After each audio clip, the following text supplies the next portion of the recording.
करो कि गुरुकुल की हमारी थीम क्या है। गुरुकुल बेसिकली अगर मैं बात करूं टीचिंग, जिसके लिए सभी इंडस्ट्री में जाने जाते हैं, ढेर सारी कोचिंग्स हैं। टीचिंग के बारे में तो आप लोग जानते होंगे, टीचिंग हमारा एक इम्पॉर्टेंट पार्ट है, हम उसके ऊपर फोकस करते हैं, ये हमारे पढ़ने लिखने की बात को करता है। लेकिन गुरुकुल जो है वो मेरे पूरे एक्सपीरियंस का निचोड़ है, जो एनएलपी का एक्सपीरियंस है, neuro linguistic programming. Right, neuro linguistic programming क्या होती है? हम सभी अगर हम बात करें तो सबसे पावरफुल हमारा सेगमेंट होता है हमारी मेमोरी, हमारा ब्रेन। ये ब्रेन बहुत पावरफुल है, बहुत पावरफुल, दुनिया की सबसे सोफिस्टिकेटेड मशीन की तरह है ये। तो ब्रेन जो होता है वो कई तरीके से काम करता है। आप में से किसी भी आप कोचिंग में चले जाओ, हजारों की संख्या में बच्चे पढ़ रहे हैं, तो जनरली जब बच्चे पढ़ रहे होते हैं तो टीचर एक खड़ा होकर पढ़ा रहा होता है, ठीक है, और ढेर सारे बच्चे उसके सामने, ये स्टूडेंट्स सामने बैठे होते हैं, ऐसे ही होता है, और वो लगभग एक समान सभी को पढ़ा रहा होता है। लेकिन उसमें केवल कुछ बच्चे ही, और यूपीएससी की बात करें तो 0.01% बच्चे ही क्यों सक्सेस होते हैं, ये समझना बड़ा जरूरी है। यही गुरुकुल की मैथमेटिक्स है, यही गुरुकुल की सबसे इंपॉर्टेंट मैथमेटिक्स है कि इतने कम बच्चे ही क्यों सक्सेस होते हैं, जबकि टीचर ने सभी को बराबर से पढ़ाया। एक एक स्टेप, जो मेरी ओरिएंटेशन क्लासेस की गहराई में जितना समझते जाओगे, तुम्हें एक नया पैराडाइम मिलेगा कि एक्चुअली पढ़ने पढ़ाने की क्या परंपरा गुरुकुल में लाई गई है और क्या चीज है जो आपको सबसे ज्यादा जरूरत है। तो मेरा पहला क्वेश्चन है कि जब मान लो किसी क्लास में 5000 बच्चे बैठे हैं, किसी में 100 बच्चे बैठे हैं, किसी में 400 बच्चे बैठे हैं, तो क्वेश्चन मेरा ये निकल कर आ रहा है कि इतना कम सक्सेस रेशियो क्यों? क्या टीचर ने सबको अलग अलग पढ़ाया? नहीं। तो इसका जो दूसरा सेगमेंट निकल कर आ रहा है, एक जो हमारे लिए सबसे इंपॉर्टेंट है, वो ये कि स्टूडेंट की रिक्वायरमेंट अलग अलग है। आप में से सभी लोग अलग अलग बैकग्राउंड से आए होंगे, राइट? कोई ग्रामीण बैकग्राउंड से, शहरी, कोई इंग्लिश मीडियम से पढ़ के आया, कोई हिंदी मीडियम से पढ़ के आया, किसी एकदम फ्रेशर है, कोई अभी ग्रेजुएशन कर रहा है, कोई ग्रेजुएशन कर चुका है। इसका मतलब है कि हर स्टूडेंट का अपना एक स्तर अलग अलग है, उसका एक जो डायमेंशन है वो बिल्कुल अलग अलग है। ये उनकी ग्रैस्पिंग पावर, किस चीज को? ग्रैस्पिंग पावर को अलग अलग करता है। इसको बहुत ध्यान से समझते जाना, यानी समझ के हिसाब से अलग अलग चीजें होती हैं। अच्छा, यूपीएससी में क्या होता है, एक तरह से ये पंचतत्व एक अपने साथ जोड़े हुए हैं, ठीक है? ये हर सब्जेक्ट के बारे में बात करता है। आप साइंस वाले हो फिर भी हिस्ट्री पढ़नी है, आर्ट्स के सब्जेक्ट पढ़ने हैं। आप आर्ट्स वाले हो, साइंस पढ़ना पड़ेगा, मैथ्स पढ़ना पड़ेगा, इंग्लिश पढ़ना पड़ेगा। आपको ऐसे सब्जेक्ट जो आपने कभी ह्यूमैनिटी में नहीं पढ़ा, लेकिन आपको ह्यूमैनिटी के बारे में पढ़ना पड़ेगा, ग्रेजुएशन लेवल पे पढ़ना पड़ेगा। यानी ये आपको हरफन मौला जिसे कहते हैं, यानी हर विद्या से आपसे परिचित कराना चाहते हैं कि आपको हर चीज के बारे में पता होना चाहिए। अब इतना कुछ अगर हो रहा है तो स्टूडेंट, हम एजुकेशन सिस्टम में, जैसे अगर आपने देखा होगा 10th के बाद हम साइंस साइड से, तो हमें फिर आर्ट के सब्जेक्ट से कोई लेना देना नहीं रह जाता, छूट जाता है वो। ह्यूमैनिटीज से हैं तो हमें साइंस से कोई लेना देना, मैथ से कोई लेना देना नहीं, हम अपने सिर्फ स्ट्रीम में चलते हैं। अचानक से क्या होता है कि हम अपने नदी नाले से निकल के हम एक बड़े समुद्र में आ जाते हैं और हमें हर सब्जेक्ट से परिचय होना पड़ता है। अच्छा, हमें ये बात पता थी कि भाई हमारा इंटरेस्ट साइंस में है, तो इसलिए हमने आर्ट्स नहीं लिया था और हमने उसको छोड़ दिया था कि हम हिस्ट्री ज्योग्राफी नहीं रट सकते, हमारा तो मन मैथ्स फिजिक्स में लगता है, बायो में लगता है। कुछ ऐसा ही होता है, आर्ट्स वाले को साइंस नहीं समझ में आ रही थी, इसने सब कुछ छोड़ दिया और वो दूसरे डायमेंशन में आ गया। लेकिन जैसे ही आप यूपीएससी में पहुंचे, आपको सभी सब्जेक्ट से परिचित होना है। अब यहीं पर एक बहुत बड़ी प्रॉब्लम आ जाती है, जहां पर हमें ये फेलियर के बारे में पता चलता है। अब आपका साइंस में इंटरेस्ट है लेकिन ह्यूमैनिटीज में इंटरेस्ट नहीं है। ये वर्ड इंटरेस्ट जो है वो बहुत इंपॉर्टेंट होता है, इंटरेस्ट, क्योंकि ये जब जग जाता है तो फिर वो चीज हमारी हो जाती है। तो हमारा इंटरेस्ट नहीं है, आर्ट वाले को साइंस में इंटरेस्ट नहीं है। अब अचानक से यहां पे सबसे परिचय होना पड़ा और सभी सब्जेक्ट्स में आपको अपना क्या करना है, बेस्ट परफॉर्म करना है, क्योंकि ये ऑल इंडिया लेवल पे कंपटीशन है। बहुत कम लोग सेलेक्ट हो रहे हैं, 700-800 लोग हर साल निकल रहे हैं, उसमें भी 100 लोगों को आईएएस मिल रहा है। तो इसका मतलब है कंपटीशन का लेवल बहुत ज्यादा, यानी आप जब तक सर्वोत्तम नहीं होंगे, यहां पे क्या होता है, best out of the best, इसमें बेस्ट में भी बेस्ट अगर आप नहीं होंगे, बेस्ट तो वो हो गए जो आईएएस बने। पूरे देश में 13 लाख लोगों ने फॉर्म भरा, 11 लाख लोग एग्जाम देने गए, उसमें से 800 लोग आईएएस मतलब यूपीएससी के लिए सेलेक्ट हुए। उसमें भी जो बेस्ट है वो कौन है, जो आईएएस बना। उसमें भी बेस्ट कौन है, जिसको अपना मनचाहा कैडर मिल गया, जोन मिल गया, सर्विस मिल गई। तो वो ऐसे मुश्किल से हार्डली 25-30 लोग होते हैं। अब ये सर्विस तुमसे सिर्फ सिलेक्शन नहीं कह रही है, कह रही है सिलेक्शन के बाद बेस्ट, बेस्ट के अंदर बेस्ट, तब जाकर तुम्हें थ्रू आउट लाइफ अपनी मनचाही सर्विस यहां मिल पाती है। तो ये जो चीज ये बताता है कि इंटरेस्ट हमें डेवलप करना बहुत जरूरी। और अच्छा, हम बहुत पैराडॉक्स नेचर के हैं, हम बिल्कुल अलग अलग नेचर, अलग अलग बैकग्राउंड से होकर आए। अब हमें क्या करना होगा, किसी भी कोचिंग संस्थान में एक होता है, भाई तुम्हें इतना टाइम दिया गया, कोर्स शुरू, button start, day 1 history, geography, polity, day 1 शुरू। अब इसमें बहुत ढेर सारे क्वेश्चनिंग माइंड होते हैं, जिनका बैकग्राउंड, कोई यही सोच रहा है, मैथ से पढ़कर आया है, पीसीएम ग्रुप से, अचानक से उसके सामने लड़ाइयां शुरू हो गई, पानीपत की, हल्दी घाटी की। अब वो बड़ी देर तक इसमें लॉजिक, उसको आदत हो गई लॉजिक ढूंढने की, फॉर्मूले ढूंढने की, अब इसमें उसको मिल नहीं रहा है। अब उसका दिमाग हो रहा है खराब कि मैं ये पढ़ क्यों रहा हूं, मैं इसके बारे में क्यों, मुझे क्या लेना देना हल्दी घाटी युद्ध से। अब उसके दिमाग में बड़ी दिक्कतें आनी शुरू हो गई। फिर वहां से क्या होता है, जब ये दिक्कतें आती है, वो लॉजिक नहीं डेवलप कर पा रहा है, तो क्या होगा, वो अपने सब्जेक्ट से दूर भागना शुरू कर देता है। जब अपने सब्जेक्ट से वो दूर भागता है तो फिर उसमें डिसइंटरेस्ट क्रिएट हो जाता है। और एक बार तुम्हारा किसी सब्जेक्ट में डिसइंटरेस्ट क्रिएट हो गया तो फिर वो सब्जेक्ट तुम्हारा नहीं हो सकता, वो तुम्हारा सब्जेक्ट नहीं हो सकता। फिर तो तुम उससे भागोगे, फिर सोचोगे अच्छा ये किसी तरह से खत्म हो जाए, दूसरा वाला सब्जेक्ट जब शुरू होगा तो उसमें हम अच्छा करेंगे, फिर दूसरा बीत जाता है, फिर तीसरे में अच्छा करेंगे, चौथे में अच्छा करेंगे, और कुल मिलाकर धीरे धीरे खेल खत्म, पैसा हजम। तो फर्स्ट इंप्रिंट हमारा खराब हो जाता है। टीचर तो बेस्ट अपना पढ़ा रहा है, वो कोई दिक्कत नहीं, लेकिन एग्जाम किसको देना है? टीचर को एग्जाम देना है, स्टूडेंट को देना है, प्रेशर किसको डील करना है? हम तो पढ़ा के चले गए, किसको नोट्स बनाने हैं, आंसर राइटिंग किसको करनी है? अब यहीं पर वो असली खेल शुरू होता है जो तुम्हें समझना पड़े। यानी ये पूरी लड़ाई इस इंडिविजुअल की है, ये तुम्हारी लड़ाई है, ठीक है, ये तुम्हारी लड़ाई है। अब तुम्हारे इस जो ब्रेन है ऊपर, मैं इसको ब्रेन नाम दे दिया, ये जो ऊपर ब्रेन है ये बड़ा खतरनाक है। अब इसको सबसे पहले क्या करना है कि मैं यूपीएससी कर क्यों रहा हूं, सोच तो लिया कि मुझे आईएएस बनना है, लेकिन इस सब्जेक्ट को क्यों पढ़ रहा हूं? आईएएस कोई सब्जेक्ट नहीं है ना, सब्जेक्ट कौन से हैं? History, geography, polity, IR, science, economy, ये सब मेरे सब्जेक्ट है। हमने तो, आप में से किसी ने कहा, आपने सबने कहा मुझे आईएएस बनना है, सबने ये डिसाइड किया था ना, मुझे आईएएस बनना है। लेकिन अब यहां पे क्या हुआ, अब यूपीएससी में जो सब्जेक्ट्स आए वो आपको कैसे डील करने हैं आपको नहीं पता। दूसरा, ये एज ऐसी है जहां दुनिया भर की सारी चीजें आपके साथ होती हैं। रिलेशनशिप में आप पढ़ रहे हैं, टेंशन आपको, स्ट्रेस आपको, करियर आपको, शादी ब्याह का प्रेशर आपको, सारे प्रेशर इसी समय आने हैं। ये भी बड़ा मजेदार है। अब ये सारा कुछ कहां चल रहा है? इस दिमाग के अंदर। और इससे मुझे क्या चाहिए? सब कुछ छोड़ के तुम्हें यूपीएससी के ढेर सारे सब्जेक्ट भरने। अब ये सारी लड़ाई इधर ही चल रही है, 250 ग्राम के अंदर सारी लड़ाई इसी में चल रही है, ठीक है। घर परिवार वालों से दूर हो गए, गुरुकुल चले आए, किसी का ब्रेकअप हो गया, किसी के साथ कुछ हो गया, किसी के साथ कुछ हो गया, सारी कहानियां चल रही हैं। यार दोस्त छूट गए, किसी को वीडियो गेम खेलने के आदि, एक लड़का आया था यहाँ पे, उसको वीडियो गेम का एडिक्शन था, भाग गया 2 दिन के अंदर, हॉस्टल से भाग गया। उसके पेरेंट्स से मैंने कहा था सोच समझ के भेजना, बोले नहीं नहीं यार रह लेगा, वैसा वैसा। 2 दिन वो वीडियो गेम के बिना नहीं रह पाया।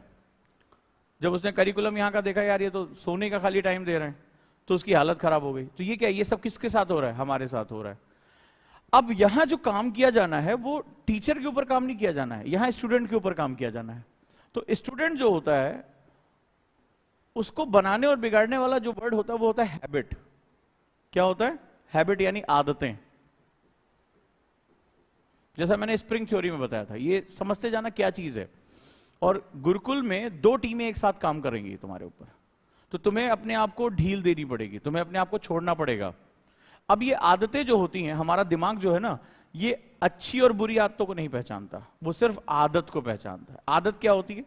आदत होता है किसी भी काम को रेगुलर इंटरवल पे बार बार किया जाए, और उससे क्या होगा, उससे हमारे दिमाग को उसका एक न्यूरल पैटर्न पता चल जाता है, वही हैबिट्स कहलाती हैं।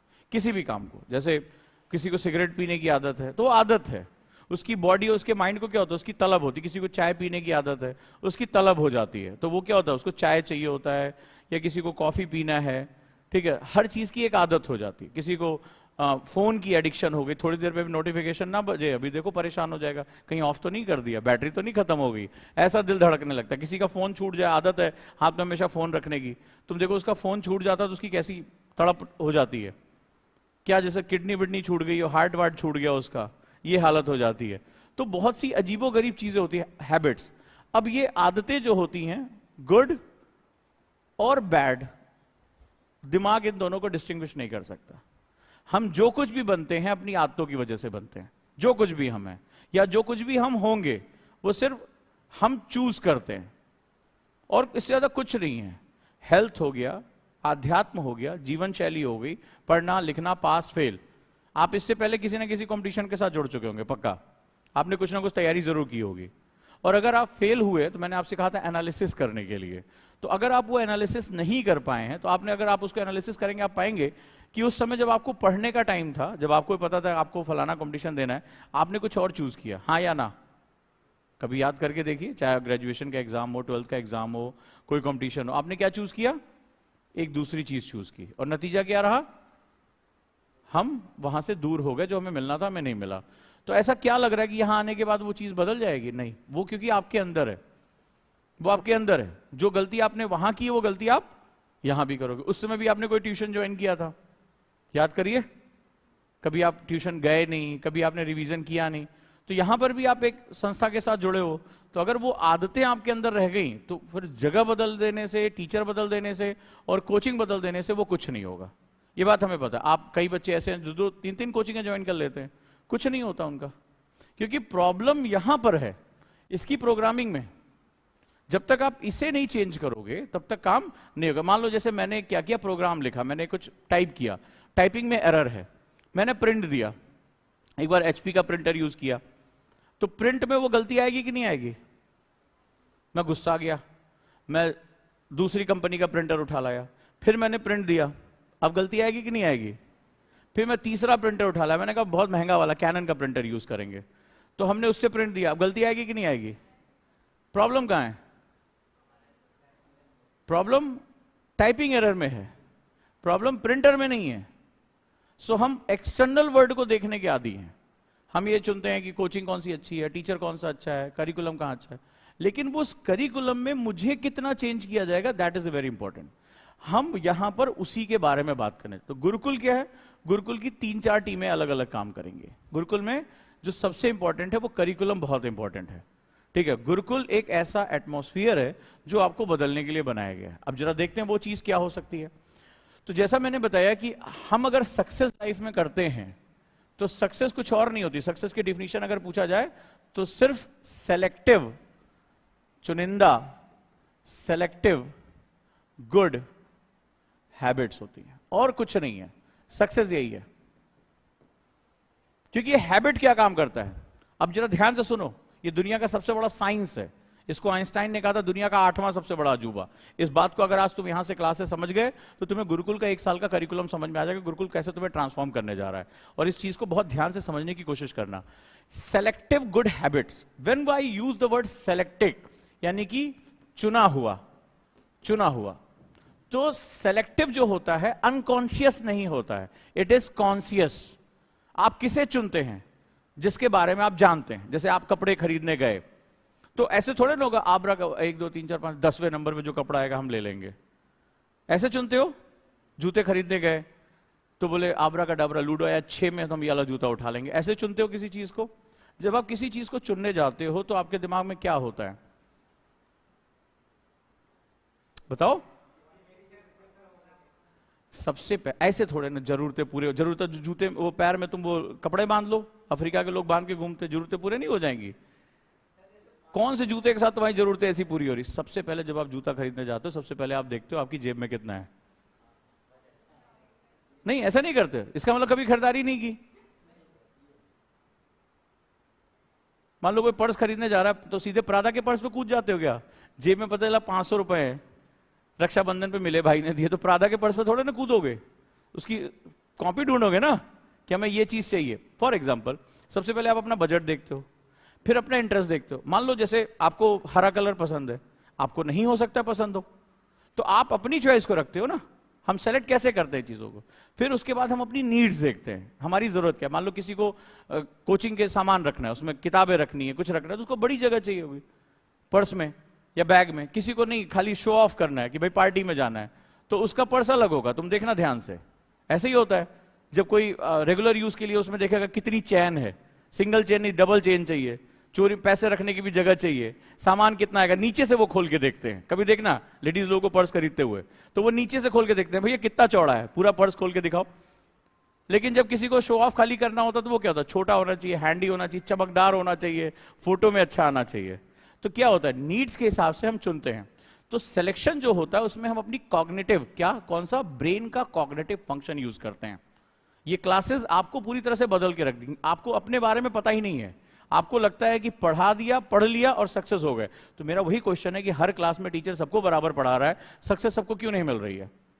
क्योंकि हम ये जानते नहीं कि हमारा ब्रेन कैसे बिहेव करता है। तो जब हम कोई चीज खरीदने जाते हैं तो हम बहुत कॉन्शियस होते हैं उस चीज के लिए, कॉग्निटिव लर्निंग करते हैं, इमेज बनाते हैं कि ये पर्स पहन लेंगे या जूता जब खरीदेंगे तो कैसा लगेगा। अब मान लीजिए आप फॉर्मल पहनने के आदी हैं, तो क्या आप मुझे बताइए वो जो कपड़े वाले जूते आते हैं वो खरीदोगे? तो आप क्या करते हो, आप उसमें लेदर शूज, फॉर्मल शूज पहनते हो या कुछ भी पहन लोगे? और कोई पहनता तो तुम उसको कैसे ध्यान से देखते, देखो यार कैसे पहन के आया है, इसको तो कुछ सेंस ही नहीं है फैशन का। ऐसे ही होता है। तो आप सारी चीजों को इमेजिन करते हो। तो कॉग्निटिव लर्निंग, ब्रेन का बहुत इंपॉर्टेंट फंक्शन होता है कॉग्निटिव लर्निंग करना। अब आप आईएएस बनना चाह रहे हो, ठीक है, सिलेक्शन वर्ड का समझो, आप आईएएस बनना चाहते हो। तो अब इसी वर्ड को हम समझते हैं कि यूपीएससी मुझे क्रैक करना है। यानी आप जा रहे हो और यूपीएससी संस्था से कह रहे हो कि ये मेरा ड्रीम है, मैं इसको परचेस करना चाहता हूं। देखो इस संसार में हर चीज खरीदी और बेची जाती है, there is no free lunch in the world, संसार में कुछ भी मुफ्त नहीं है। तो आप गए और आपने यूपीएससी से कहा कि मुझे आईएएस बनना है। सेम ऐसे जैसे आपने कहा कि मुझे जूता खरीदना। अब जरा देखो, बहुत कंपैरिजन करके देखो, यहां पे शू है, ठीक है, या बैग है, और इधर यूपीएससी। मैं तुम्हें बहुत अच्छा कंपैरिजन करके दिखाता हूं। तो आप शू खरीदने कहां जाओगे? आपको जूता खरीदना है तो आप कपड़े की दुकान पे जाओगे? हाँ, नहीं, कहां जाओगे? जूते की दुकान पे। यानी तुम्हें पता है कि मुझे एग्जैक्टली कहां जाना है, ठीक है, कहां जाना है। अगर खरीदना है तो यहां जाना है, नहीं तो फिर मंदिर मस्जिद जाना है, अगर खरीदना नहीं है जूता चाहिए तो, ठीक है। तो ये एक अलग सेगमेंट है। लेकिन आपको पता, तो यूपीएससी, मुझे कहां जाना है? यूपीएससी। तो यूपीएससी आपको कैसे पता चला कि मुझे जो जूता है वो मुझे जूते की दुकान पे मिलेगा? योर प्रीवियस लर्निंग, आपको बताया, आपके पेरेंट्स ने बताया, आपके जो भी समाज है उसने आपको बताया, आपके दोस्तों ने बताया। सेम जब हम शुरुआत करते हैं, वी नीड मेंटर्स, ठीक है, वी नीड मेंटर्स या टीचर्स या गाइड, कुछ भी नाम दे दो इसको, टीचर्स, कि ये हमें आईएएस बनना है तो हमें क्या करना पड़ेगा, ठीक है, हमें क्या करना पड़ेगा। स्टेप 1, तो सबसे पहले नो अबाउट दिस यूपीएससी, इसके बारे में तुम्हें जानना जरूरी है, ठीक है। तो आप क्या हुआ, आपको यह पता होगा कि यूपीएससी के थ्रू हम आईएएस बनते हैं, के थ्रू आईएएस बनते हैं। जैसे आप गए जूते की दुकान पे, आपसे किसी ने कह दिया जूता जूते की दुकान पे मिलेगा। अब आप पहुंचे और वहां बैठ गए, बोले जूता दे दो। मान लो उसने एक आध जूते तुम्हें दिखा भी दिए, पसंद भी आ गया, लेकिन तुम्हें इसके बदले क्या चुकाना पड़ेगा? और तुम लड़ने लगे, नहीं, मुझसे तो चाचा ने बोला था कि जूते की दुकान पे जाके जूता ले लो, उन्होंने ये थोड़े ना कहा था इसके बदले हमें पैसा भी देना पड़ेगा। तो क्या जूता मिलेगा? दूसरे तरीके से मिल सकता है, लेकिन वो नहीं मिलेगा। कुल मिला के अगर कहा जाए तो ये लॉजिकल नहीं है। तो इसका मतलब है कि मैं आईएएस बनना चाहता हूं, हम ये बहुत इजीली कह देते हैं, बट सवाल है कि इस सपने को खरीदने के लिए या पाने के लिए मुझे क्या कीमत चुकानी पड़ेगी। सेकंड इन बड़ा इंपॉर्टेंट है, कीमत। कई बार आप कुछ सामान खरीदने गए होंगे, पसंद आपको बहुत आया होगा, लेकिन जैसे उसको पे करने की बारी आई, किसके साथ ऐसा हुआ है? बजट ने अलाउ नहीं किया, बजट ने अलाउ नहीं किया, और फिर हमने उसकी जगह कुछ दूसरा पसंद कर लिया, मन मार के या उसके आसपास। कितने लोगों के साथ ऐसा हुआ है? कुछ भी कपड़े, जूते, XYZ कुछ भी खरीदने गए हो, हुआ है ऐसा? बहुत बार हुआ है, ठीक है, मन मार गया, अरे ठीक नहीं है यार, बाद में देखेंगे, या लगा अंदर हाथ डाला, अरे सेल वेल कब आएगी, तो पूछ के हम चले गए, ऐसा हुआ है। सेम चीज यहां बड़ी इंपॉर्टेंट है। इसका मतलब है कि जो चीज हम हासिल करना चाहते हैं उसके लिए मुझे क्या कीमत चुकानी है, ये हमें डिसाइड करना होगा, ये हमें प्लान करना होगा। क्या करना होगा? प्लान। जैसे अगर आपने देखा होगा कोई अमीर आदमी है जिसने लाइफ में पैसे कमाए, सक्सेस कमाई है, तो वो जाता है, हाँ ये पैक कर दो, वो टैग नहीं देखता है, उसको वो चीज चाहिए होती है, कम टाइम में उसको हासिल करना होता है, क्योंकि वो इस चीज को खरीदने की हैसियत अपनी बना चुका। अब इस वर्ड को, जो हैसियत वर्ड मैंने कहा है, ये बहुत इंपॉर्टेंट होता है, क्योंकि यहीं से एक बड़ी कहावत आती है, beggar are not choosers, beggars are not choosers, जो भीख मांगने वाले होते हैं वो कभी चुनाव नहीं कर सकते, चुनने वाले हमेशा विजेता होते हैं। तो इस पूरे गेम में जब हम यूपीएससी की प्रिपरेशन करेंगे तो सबसे पहले मुझे ये जानना है कि यूपीएससी है क्या, ये कैसे एग्जाम कंडक्ट कराता है, मैंने मुझे अपना सपना कैसे परचेज करना है, मुझे आईएएस बनना है तो मुझे कैसे प्रक्रिया पता होनी चाहिए। दूसरा कि मुझे इस दौरान क्या कीमत देनी होगी। मेरा जितना भी एक्सपीरियंस है एज एन एनएलपी ट्रेनर, मैं जानता हूं कि 99% बच्चे सिर्फ इसी स्टेप की वजह से फेल होते हैं। 99% बच्चे, जितने भी स्टूडेंट की मैं काउंसलिंग कर चुका हूं, हजारों की संख्या में जितने लोगों की मैं ट्रेनिंग कर चुका हूं, 99% बच्चे सिर्फ इसी वजह से फेल होते हैं, उन्हें कीमत नहीं पता होती है। वो ये चाहते हैं, वो जूता चाहते हैं, हाँ मैंने पिक्चर में देखा वो हीरो ने पहना था, मुझे भी वो जूता चाहिए। लेकिन जब उनसे कहा जाता है कि जाके तुम इस जूते को परचेस करो, तो उनके पास उसकी कीमत नहीं होती है, तो फिर वो क्या होता है, लौट आते हैं। सेम चीज यहां होती है। तो ये चीज तो हम ज्यादातर, हमें टीचर्स और कोचिंग सब बता देती हैं कि हमारी चाहत है, बट एग्जैक्टली क्या चीज होती है कि इसके लिए तुम्हें कीमत कितनी चुकानी है। बात तो आप समझ चुके हो कि बिना कीमत के वो सामान तुम्हें नहीं मिलेगा। आपको फर्स्ट कॉपी लेनी है, ओरिजिनल प्राडा लेना है, क्या लेना है आपको, कौन सी गुची का बैग चाहिए, क्या चाहिए, तो वो चीज तुम्हें तभी मिलेगी जब तुम उसको क्या कर सकते हो, कीमत चुका सकते हो। There are very few who know the cost, और वो अपनी एलिजिबिलिटी को इतनी बढ़ा चुके होते हैं, अपनी योग्यता को इतनी बढ़ा चुके होते हैं कि उन्हें दी जाने वाली कीमत की कोई परवाह नहीं होती। जैसे कोई अमीर आदमी आता है, वो कहता है ये पैक करो, ये पैक करो, ये कार्ड लो, जितना बिल हुआ भिजवा देना, ऐसे बात करते हैं, देखा होगा तुम लोगों ने। तो उनको इसकी परवाह नहीं होती। अंबानी जाके थोड़ा टैग देखेगा, 50% डिस्काउंट चल रहा है क्या तुम्हारा, उससे ज्यादा उसकी कीमत उसके समय की है। उसको जो चीज चाहिए उसको मिल जाएगी, क्योंकि उसने अपनी एबिलिटी को क्या कर लिया, बढ़ा लिया है। तो सेम चीज यहां है कि इस पूरी प्रक्रिया में तुम्हें यह पता होना चाहिए कीमत क्या होगी, और इसमें जो कीमत है वो तुम हो। और जब मैं तुम्हारी बात करता हूं, इट्स यू, सो वो तुम्हारी हैबिट्स हैं, वो तुम्हारी हैबिट्स हैं। क्योंकि कीमत कैसे आती है, मान लो आपको 10,000 का जूता खरीदना है, अंदाजा लगाओ, एक 10,000 का महंगा जूता खरीदना है, तो 10,000 तुम्हें पता चल गया इसकी कीमत 10,000 है। अब 10,000 को पाने के लिए तुम क्या करोगे, नौकरी करोगे, काम करोगे, ट्यूशन पढ़ाओगे, सेविंग्स करोगे, ऐसे ही तो करोगे। बड़े ध्यान से इस गूढ़ रहस्य को समझ लेना। जब मैं ये बात कह रहा हूं कि 99% बच्चे सिर्फ इसी स्टेप की वजह से फेल हो जाते हैं, उन्हें कॉस्ट नहीं पता होती कि कॉस्ट क्या चुकानी है हमें। अभी आजकल रील्स के माध्यम से लोग पढ़ाई कर रहे हैं, शॉर्ट्स के माध्यम से, वो फलनवा टीचर बहुत सस्ता पढ़ा रहा है। अब फलनवा टीचर बहुत सस्ता पढ़ा रहा है, ठीक है, उसका इतिहास उठा के देखो, वो इससे पहले लोको पायलट, इससे पहले वनडे एग्जाम के लिए पढ़ाते थे, अचानक से बूम हुआ और आईएएस पढ़ाने लगे। फॉर एग्जाम्पल मैं बात कर रहा हूं। तो तुमने ये कैसे सोच लिया कि एक वनडे एग्जाम और यूपीएससी दोनों बराबर है? यानी आपके गली मोहल्ले में जो सोमवार बाजार लगती है, उसमें जो जूते बिकते हैं सड़क किनारे, जो first, second, third, fourth copy होते हैं, और एक ओरिजिनल जो ब्रांडेड चीज है, दोनों को आपने क्या कर दिया, बराबर कर दिया। तो आपने देखा एकदम उसी तरह का काले रंग का जूता आपने 100 रुपए में अपने यहां मंगल बाजार में खरीदा है। अब फिर देखे और मॉल में गए, बोले वो बड़ा अच्छा, अरे 100 रुपए मिलता है, गए तो क्या करें, भगा देगा, चले यहां से निकल। तो सेम चीज हमारे साथ भी हो रही है कि कीमत हमें पता चल गई, और अब उस कीमत को एक्वायर करना है। कीमत चुकानी पड़ती है, तो चुकाने के लिए हम क्या करते हैं, उसको एक्वायर करते हैं। अब इस साइंस में पहुंच जाओ, ये साइंस तुम समझ गए, गुरुकुल तुम्हारा एक साल बहुत अच्छा निकलने वाला है। क्योंकि हम सपने को चाहते हैं। चाहत क्या होती है, what is the meaning of चाहत? चाहत क्या होती है? ज्यादातर बच्चे इसी वजह से फेल हो जाते हैं। जैसे वो कहते हैं मैं आईएएस बनने की चाहत रखता हूं, मैं आईएएस बनना चाहता हूं, आईपीएस बनना चाहता हूं, मां बाप के सपने को पूरा करना चाहता हूं, मैं पावरफुल बनना चाहता हूं, देश की सेवा करना, यही सारे वर्ड सुने होंगे तुमने भी। किसी से पूछो आईएएस क्यों बनना चाहते हैं, मैं देश की सेवा करना चाहता हूं, मैं देश को बदलना चाहता हूं। चाहत जो होता है, कभी तुम मॉल में गए हो और तुमने एक वर्ड सुना है विंडो शॉपिंग की होगी, चाहत ये होती है विंडो शॉपिंग। कैसे होती विंडो शॉपिंग?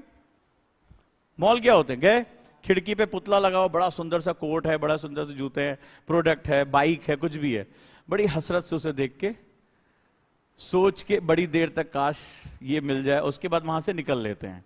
चाहत ऐसी होती है। वो चीज तुम्हारी हुई? तुम्हारी कब होगी? जब तुम उस मॉल के अंदर जाओगे, शॉप के अंदर जाओगे, और उसकी जो रिक्वायर्ड कीमत है उसको चुकाओगे, वो चीज तुम्हारी हो जाएगी। ये बाई एंड सेल, सिंपल सा कॉन्सेप्ट है। और कई बार आप लोगों ने विंडो शॉपिंग की होगी, बड़ी हसरत भरी, किसी मान लो सोने का कोई नेकलेस है, कुछ भी है, बड़ी हसरत से कपड़े हैं, मोबाइल है, लैपटॉप है, बाइक है, कार है। ऐसा नहीं कि आपकी जिंदगी में ये क्षण नहीं आए होंगे, आपने उसको बड़ी हसरत से देखा होगा, फिर धीरे से आपकी नजर प्राइस पे गई होगी, यार आईएएस बनने के बाद ये पक्का ले लूंगा। आपने कितनी बार ये वादा किया होगा, या मम्मी पापा को दिला दूंगा, ये आपने वादा किया होगा। तो जिस चीज के साथ एक्चुअल कीमत नहीं जुड़ी होती, यानी आपकी हैसियत नहीं जुड़ी होती, वो चीज आपकी चाहत होती है। तो एक्चुअली में जो 100% स्टूडेंट आता है यहां पे, वो अपनी चाहत के साथ आता है। और वो क्या वर्ड यूज करता है कि सर मेरा सपना है, इसको क्या बोलता है वो, सपना है आईएएस बनने का। बुरा मत मानना, लेकिन मैंने अभी तक सबके मुंह से सुना है, सर मेरा सपना है आईएएस बनने का। क्या करना चाहते हो? आईएएस बनने का सपना है, सपना। लेकिन ये सपना नहीं, उसकी चाहत है। क्या है? उसकी विश है। लाइफ में विश और डिमांड का कॉन्सेप्ट अगर आज तुम मेरी क्लास से समझ गए तो लाइफ में कभी भटकोगे नहीं, कभी धोखा नहीं खाओगे। जितने लोग मुझे सुन रहे हैं, विश और डिमांड का अंतर आप समझ लो, यानी चाहत और मांग। डिमांड क्या होती है? एक्चुअल होती है। अब आज अगर तुम ये कॉन्सेप्ट समझ गए तो गुरुकुल तुम्हें जो तकलीफ देने जा रहा है तुम्हारी हैबिट्स पे, वो तुम समझ जाओगे, उसके लिए मेंटली प्रिपेयर हो जाओगे। और मैं चाहता हूं कि मेरा हर स्टूडेंट मेंटली प्रिपेयर हो जाए। वो लोग जो अभी छुट्टियां काट के आ रहे हैं, वो आखिरी छुट्टियां अपनी मना लें। ये क्लास पूरी भरी हुई है, वो आज छुट्टियां मना लें पहले, उसके बाद इनको तो संडे भी नहीं मिलने वाला है। तो आप ये समझो कि क्या है। एक छोटा सा एग्जाम्पल लेता हूं। आज आपके पास मान लो 800 रुपए हैं, समझना इसको, ठीक है? या चलो आज आपकी चाहत है कि एक बड़ा अच्छा दिन आपको बिताना है, और सिंपल क्या है कि आपको चाहते हैं कि आप एक अच्छी सी टी शर्ट आज खरीदें, मन कर रहा है। आज अभी गदर लॉन्च हो गई है तो मूवी भी देख लें, बर्थडे पार्टी में भी चले जाएं। मान लो कोई मनचाही एक बुक भी खरीद ले, ये आपकी चाहत है। देखो चाहतों का कोई अंत नहीं होता है। तो अगर ये सब हो जाए तो आपका दिन क्या है? बहुत अच्छा है, बहुत मजे आने वाले हैं। ये दिन कितना अच्छा होगा, देखो आप मूवी भी देख लोगे, अपने लिए नए कपड़े भी खरीद लोगे, बर्थडे पार्टी में भी चले जाओगे, बुक भी खरीद लोगे, XYZ सारा काम आपका हो जाएगा रन। ठीक है? ये आपकी क्या है? विश है। टी शर्ट मान लो 400 रुपए की है। अब समझते जाना, मूवी टिकट मैंने कई सालों से देखा नहीं, तो अभी आप लोग बताओ कितने की चल रही होगी? 600-700, चलो ज्यादा हो गई, 200 मान लें, ठीक है? चलो 200 मान लें। बर्थडे में गए, मान लो गिफ्ट विफ्ट लेना है तो ज्यादा कोई देता वेता नहीं है, 100 रुपए मान लो दे दिया, ठीक है? डिपेंड का खाने का कितना मिल रहा है। और बुक मान लो 100 रुपए की है। तो मुझे ये अपना दिन अच्छा बनाने के लिए मुझे कितने रुपए चाहिए? 600, 700, 800। 800 हो गया। मुझे 800 रुपए अगर मेरी जेब में होंगे तो मेरी सारी विशेष पूरी हो जाएगी और मेरा दिन बहुत हैप्पी हो जाएगा, मैं खुश रहूंगा। आपने जेब में हाथ डाला, जेब में जैसे ही हाथ डाला आपने देखा कि आपके पास केवल ले दे के 400 रुपए हैं। क्या आप सारी इच्छाओं को पूरी कर पाएंगे? अब आप क्या करेंगे? चुनेंगे। टी शर्ट जरूरी है, चुनेंगे। फट गई है शर्ट वर्ट तो मुझे टी शर्ट चाहिए। मान लो है, काम चल जाएगा, अगले महीने 2 महीने बाद ले लेंगे। तो आपको लग रहा है मूवी देखना जरूरी, सारे दोस्त जा रहे हैं तो आप इसको चुन लेंगे। तो आप इस तरह से अपने चुनाव करेंगे, लेकिन आपकी सारी इच्छाएं पूरी नहीं होंगी। मान लो आपके पास 200 ही रुपए हैं, 200 रुपए हैं। मेरी कहानी समझते जा रहे हो, लिखते जा रहे हो? अगर 200 रुपए है, अब आपकी इच्छाएं और कम पूरी होंगी। अब या तो आप मूवी देख पाएंगे, या बर्थडे गिफ्ट ले पाएंगे, और जो है वो आप बुक ले पाएंगे। बस आप बहुत कम इच्छाएं पूरी कर पाएंगे। अगर ये और कम हो गई तो क्या होगा? अब आप बिल्कुल सबसे न्यूनतम वाली इच्छा पूरी कर पाएंगे। क्लियर है? एग्जाम्पल के तौर पे ले रहा हूं।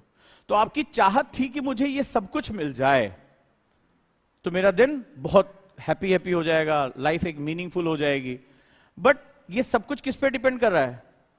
How much money do you have in your pocket? In your pocket, not your family asset. तुम्हारी पॉकेट में कितना है? अब इसको ऐसे समझो कि ये जो रुपए हैं ये तुम्हारी एबिलिटीज हैं। समझ रहे हो? ये रुपए कुछ और नहीं, तुम्हारी एबिलिटीज हैं। तुम एक वनडे एग्जाम देना चाहते हो, वनडे एग्जाम देना चाहते हो, 100 रुपए। तुम आईएएस बनना चाहते हो, तुम्हें घंटों पढ़ना पड़ेगा, बुक्स के साथ लगना पड़ेगा, तो तुम्हारी एबिलिटीज और ज्यादा होनी चाहिए। तो इसका सीधा सा मतलब है, कभी तुमने रुक के इसके बारे में कैलकुलेट किया? ईमानदारी से बताओ। तुमने यही कहा ना आईएएस बनने की इच्छा है, आईएएस बनना चाहते हैं, कभी इतनी बारीकी से सोचा कि जब हम सबसे बड़े एग्जाम की बात कर रहे हैं तो मुझे अपनी एबिलिटीज को क्या करना पड़ेगा?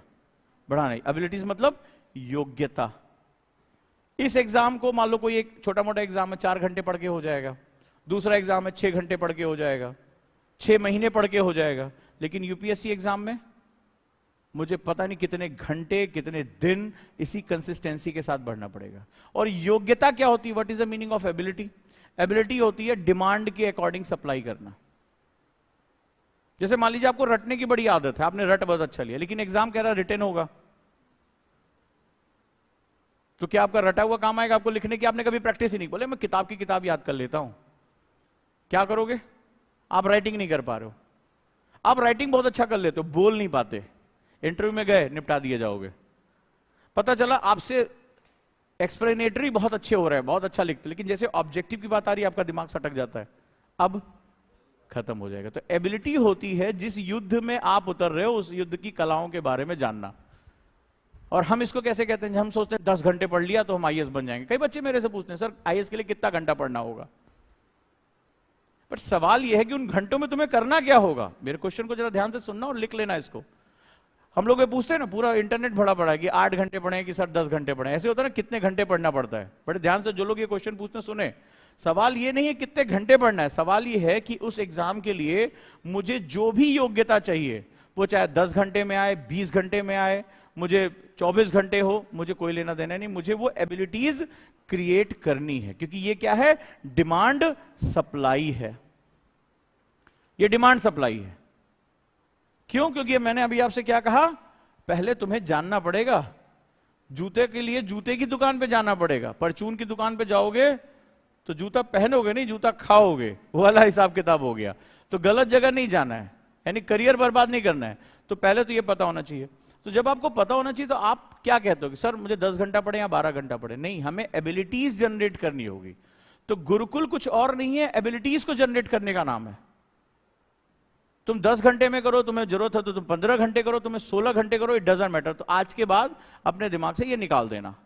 टास्क क्या होना चाहिए? मुझे वो एबिलिटी जनरेट करनी है। ठीक है, ये एबिलिटी हमें जनरेट करनी है। क्योंकि डिमांड कब होगी? डिमांड तुम तभी कर पाओगे, विश तो तुम्हारी है कि तुम्हें सब मिल जाए, लेकिन इस सब पाने के लिए तुम्हें क्या करना पड़ेगा? अपनी हैसियत को यहां तक बढ़ाना पड़ेगा कि नहीं बढ़ाना पड़ेगा? अपनी एबिलिटी को। और जब तुम्हारी एबिलिटी यहां तक हो जाएगी तब तुम समझ लेना तुम सारी चीजों को परचेज कर सकते हो। और जिस चीज को तुम परचेज कर सकते हो वही चीज तुम्हारी है, नहीं तो वो शोरूम में। वही चीज तुम्हारी है, तुम उसको अपने घर लेकर आ सकते हो। तो अगर तुमने आईएएस बनने का सपना देखा है तो आईएएस बनने के सपने में तुम्हें अपनी कैपेबिलिटीज को बढ़ाना होगा, और ये सबके लिए अलग होगी। यानी ये यात्रा कैसी है? इंडिविजुअल है। आपकी कैपेबिलिटी अलग है, आपकी कैपेबिलिटी अलग है। हो सकता है आप साइंस में अच्छे, हो सकता है आप ह्यूमैनिटीज में अच्छे, कोई राइटिंग में अच्छा है, कोई बोलने में अच्छा है। तो आपको कैपेबिलिटीज को हर तरीके से बढ़ाना होगा। अब समझ में आया डिमांड और सप्लाई का क्या है? विश और डिमांड। तो ज्यादातर लोग जो हैं, तुम कहीं भी चले जाओ, मुखर्जी नगर, करोल बाग, पीछे सर पे हाथ रख के, यार भाई को आईएएस बनना है, आग लगी पड़ी अंदर, आईएएस बनना है। क्या है? चाहत है। आग इतनी लगी पड़ी है कि अल्कोहल अंदर डालना शुरू कर देते हैं आग को भड़काने के लिए। समझ गए होगे मैं क्या कहना चाह रहा हूं? यह स्थिति हो जाती है। तो आपको उस एबिलिटी पे फोकस करना होगा कि मुझे कैसे अपनी योग्यता बढ़ानी है, और योग्यता बढ़ गई, मेरी कैपेबिलिटी हो गई, ये सपना मेरा है। तो चाहत से अब आपको आज से निकलना है, आपको एक्चुअल बैकग्राउंड पे काम करना। अब सवाल यह है कि ये एबिलिटी क्या है?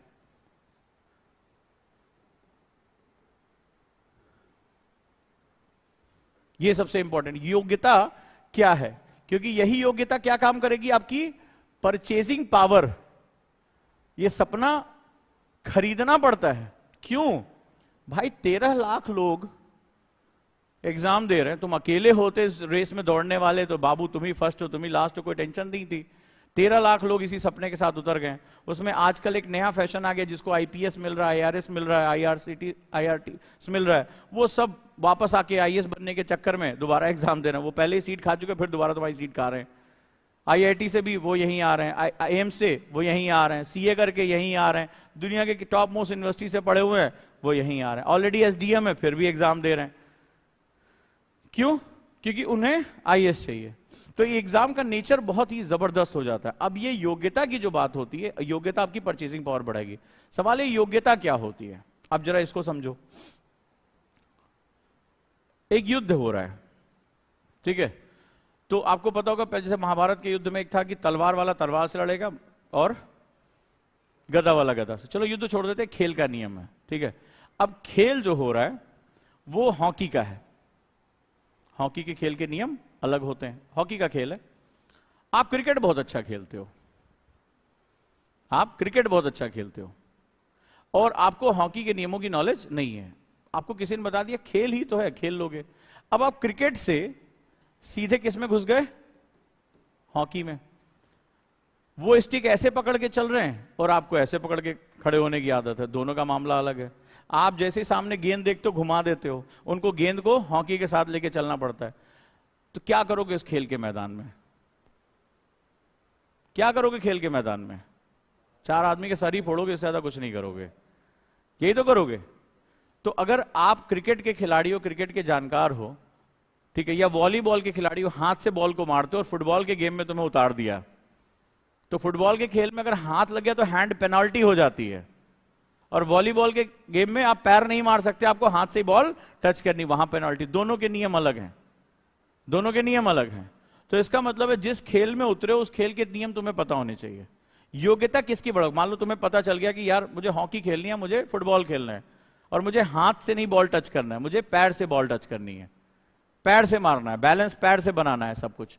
तो आप क्या करोगे? उस खेल के अकॉर्डिंग अपनी योग्यता स्टार्ट करोगे। दिक्कत जानते हो क्या है? मोर देन 80% स्टूडेंट यूपीएससी में जो तैयारी कर रहे हैं उन्हें इस खेल के नियम ही नहीं पता है। वो क्या कहते हैं? मुझे एग्जाम की तैयारी करनी है, यही बोलते हैं। मुझे एग्जाम देना है। कैसे बोलते हैं? 2024 में मुझे एग्जाम देना है, 2025 में मुझे एग्जाम देना है। अच्छा, एग्जाम इस देश में इसका भी है, इसका भी है, इसका भी है। क्या सभी बराबर हैं? इसमें केवल पीसीएम पूछा जाएगा, इसमें केवल पीसीबी पूछा जाएगा, फिजिक्स केमिस्ट्री बायो। इसमें जो आपका डोमेन सब्जेक्ट होगा केवल इससे पूछा जाएगा। क्या ये बराबर है? और सेम माइंड सेट के साथ हम यहां आ जाते हैं तो क्या होता है हमारा? हमें यही नहीं पता होता है कि इस एग्जाम की रिक्वायरमेंट क्या है। एबिलिटी बढ़ाओगे कैसी? मान लो तुमसे किसी ने कहा यार फुटबॉल का खेल है, तुमने कहा वॉलीबॉल जैसे होता है वैसे, वो भी दोनों। बोले क्या होगा चाचा?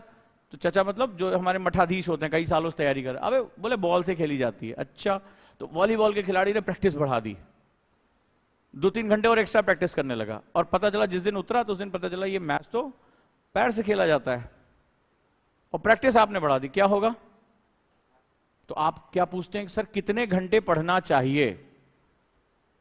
आप क्वेश्चन क्या करते हो? कितने घंटे? वॉलीबॉल का खिलाड़ी कहे सर मैच क्या बहुत तगड़ा है, कोच ने कहा हाँ बिल्कुल बहुत तगड़ा है। अच्छा सर मैं अभी 5 घंटे प्रैक्टिस करता हूं, मैं 8 घंटे प्रैक्टिस शुरू। बोला हाँ बेटा करो, शाबाश, आशीर्वाद, ठीक है। और बेटे ने क्या किया? 8 घंटे प्रैक्टिस करना शुरू कर दिया। लेकिन प्रैक्टिस कर किस चीज की रहा है वो? वॉलीबॉल की। और मैच कौन सा है? जीत जाएगा? मेहनत उसको जिता देगी। कहते हैं ना हार्ड वर्क का कोई भी सब्स्टिट्यूट नहीं होता है। कर लिया हार्ड वर्क। तो जो आप ये क्वेश्चन पूछते हो कि सर कितने घंटे पढ़ें, क्वेश्चन पहले ये पूछो किस एग्जाम के लिए पढ़ें। मैं क्या अपने इस एग्जाम का नेचर समझता हूं? मुझे एग्जाम का नेचर पता है, स्टेप्स पता है? क्या ये ग्रेजुएशन का पेपर है कि पिछले 10 साल के क्वेश्चन लगा लिए, कुंजी पढ़ ली, बी कॉपी सी कॉपी भर दी तो पास तो हो ही जाओगे? क्या ये किसी खास डोमेन का एग्जाम है? नहीं। करंट अफेयर्स की कोई था नहीं है कहां से क्या चीज आएगी। जनरल स्टडीज की कोई था नहीं है कहां से कहां तक जाएगा। तो इसका कोई डोमेन सब्जेक्ट है नहीं। तो आप अगर ये कहते हो कि हार्ड वर्क करेंगे, सपनों में जान रखेंगे, ये सब बातें तुमने बहुत सुनी होगी मोटिवेशन इंडस्ट्री में। दिल लगा के पढ़ो, फौलाद पिघला दो, ये सब तुमने बहुत कहानियां सुनी होंगी। सपनों में अगर जान है तो ऊंची ये उड़ान है, इस तरह की बहुत शायरियां भी सुनी होंगी तुमने। बट एक्चुअली में ये रियलिटी पे काम नहीं करता। रियलिटी में काम आता है सिर्फ और सिर्फ आपकी ग्राउंड लेवल स्ट्रैटेजी। तो हमारी बात ये निकल कर आई कि भाई अभी तक जो हमने डिस्कशन किया कि आपको पता होना चाहिए मेरी दुकान कहां है, यानी जो मुझे चाहिए उसके लिए मेरी जगह कौन सी है। दूसरा, आपको यह पता होना चाहिए कि चाहत किसे कहते हैं और डिमांड किसे कहते हैं। डिमांड के लिए मुझे क्या करना पड़ेगा, अपनी योग्यता बढ़ानी पड़ेगी, मुझे अपनी योग्यता उसके हिसाब से रखनी पड़ेगी। अगर मुझे चाहिए कि मेरा पूरा सपना पूरा हो तो मुझे उसी हिसाब से आउटपुट देना पड़ेगा। अब तुम्हारे उस दौरान क्या होगा, मान लो इस समय तुम्हें शादी ब्याह में जाने की बड़ी आदत है, यारी दोस्ती है, रिलेशनशिप में हो, ठीक है, बहुत सोशलाइट हो, सोशल मीडिया पे भी हर 15 मिनट में अपनी फोटो अपलोड करते हो, तो अब तुम ये सारी चीजें चाह रहे हो और तुम्हारा जो लक्ष्य है वो तुमसे कह रहा है कि नहीं मुझे केवल और केवल यही एफर्ट चाहिए, तो तुम्हें वो सब क्या करना पड़ेगा, छोड़ना पड़ेगा, क्योंकि मुझे अपनी एबिलिटी बढ़ाने के लिए अपना कॉन्सेंट्रेशन चाहिए।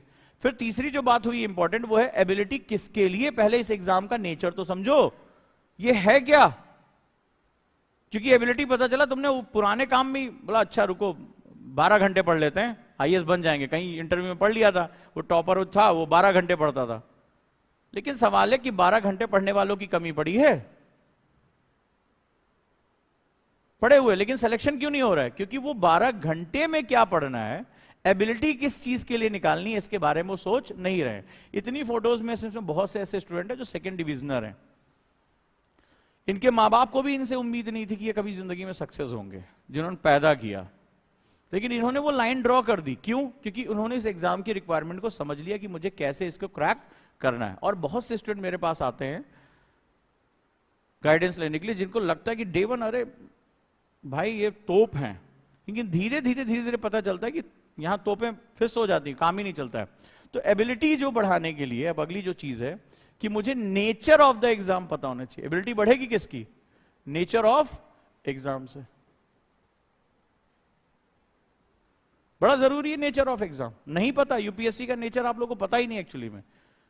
आप लोगों को कितने लोगों ने बताया कि यूपीएससी में बहुत प्रतिभाशाली बच्चे ही सेलेक्ट होते हैं? बताया जरूर होगा, ईमानदारी से सुन लो। हर किसी के बस का नहीं, गोल्ड मेडलिस्ट हो, पढ़ने में बहुत तेज हो तभी आईएएस बन सकते। किसने किसने सुना है ये? किसने किसने सुना है कि भाई गांव देहात का बच्चा जल्दी सेलेक्ट नहीं होता, ये तुम्हारे बस का नहीं। ये तो डायलॉग तुम्हें पक्का दो, आईएएस का सपना बेकार में देख रहे हो, कोई छोटी मोटी पहले नौकरी पकड़ लो।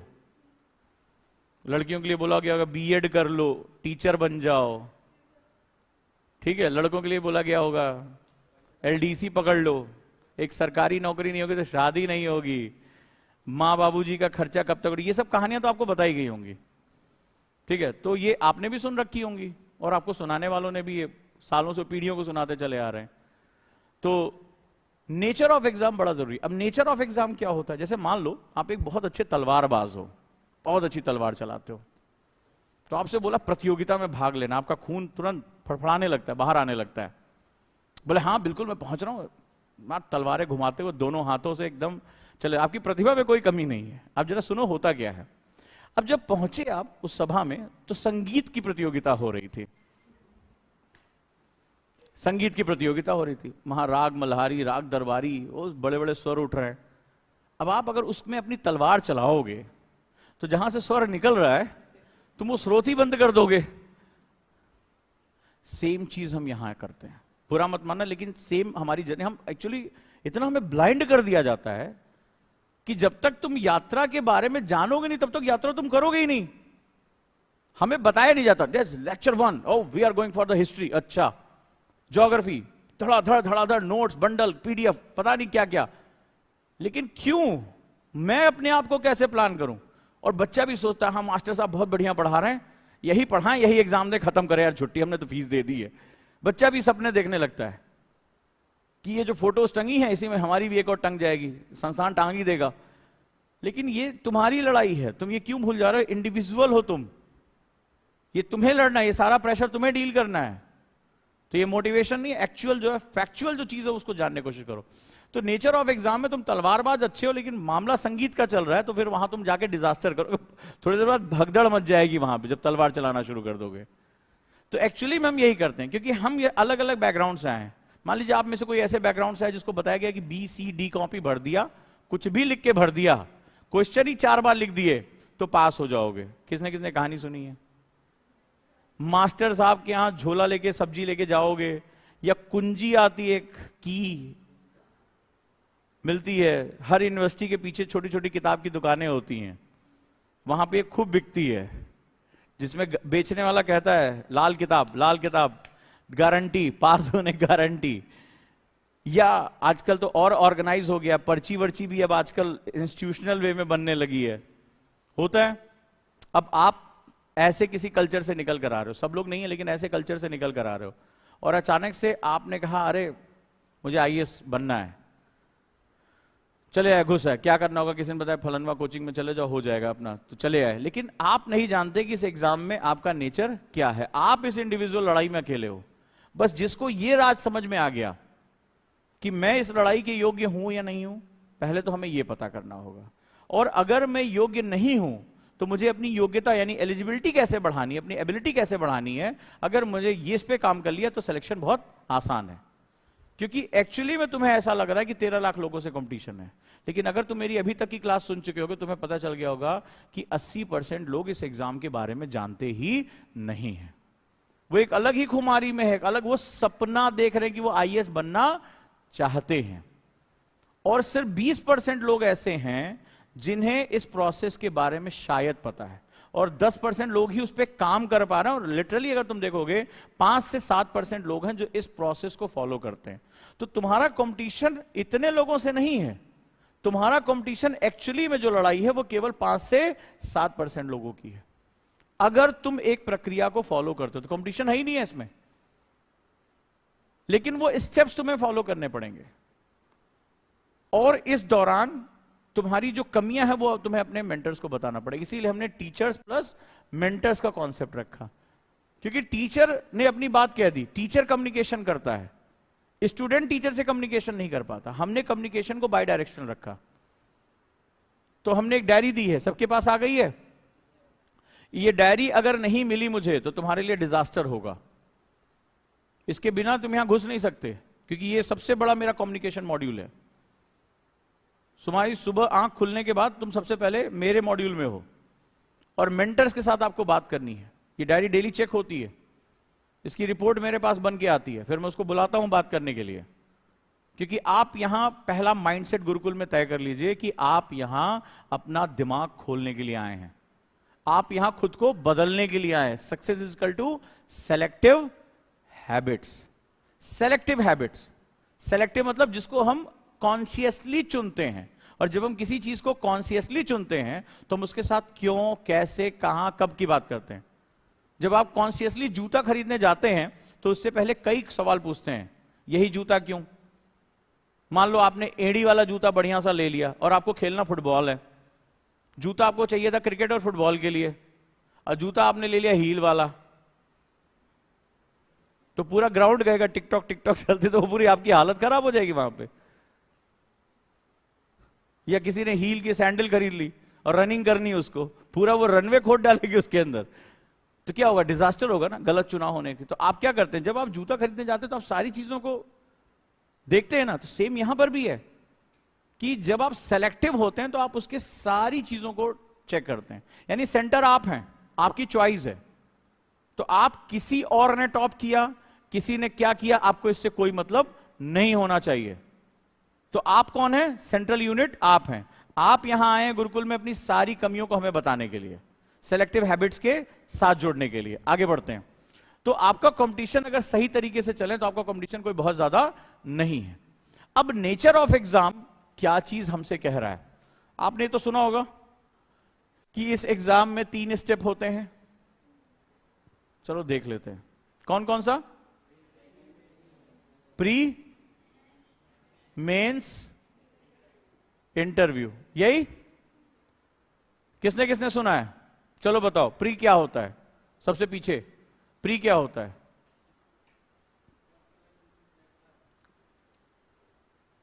बोलो बोलो, मैं सुन रहा हूं। हाँ हाँ बोलो, खड़े होके बात करो आराम से, या बैठ जाओ, कोई बात नहीं अगर बोल पाओ तो। प्रीलिम्स क्या होता है? पता है ना कि ये 3 स्टेप होते हैं, कितनी बार ये सुना है? प्रीलिम्स, प्रीलिम्स क्या होता है?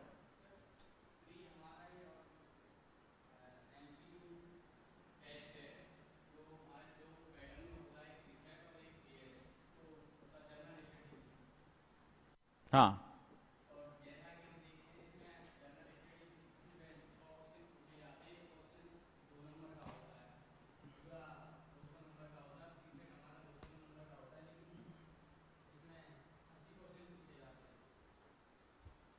तो इसका नेचर एमसीक्यू क्यों रखा गया है?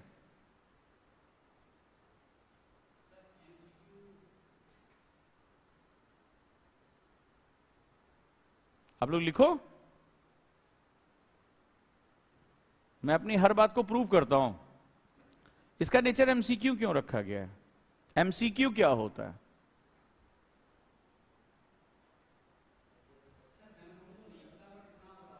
आईएएस की तैयारी करने आ गए हो ना?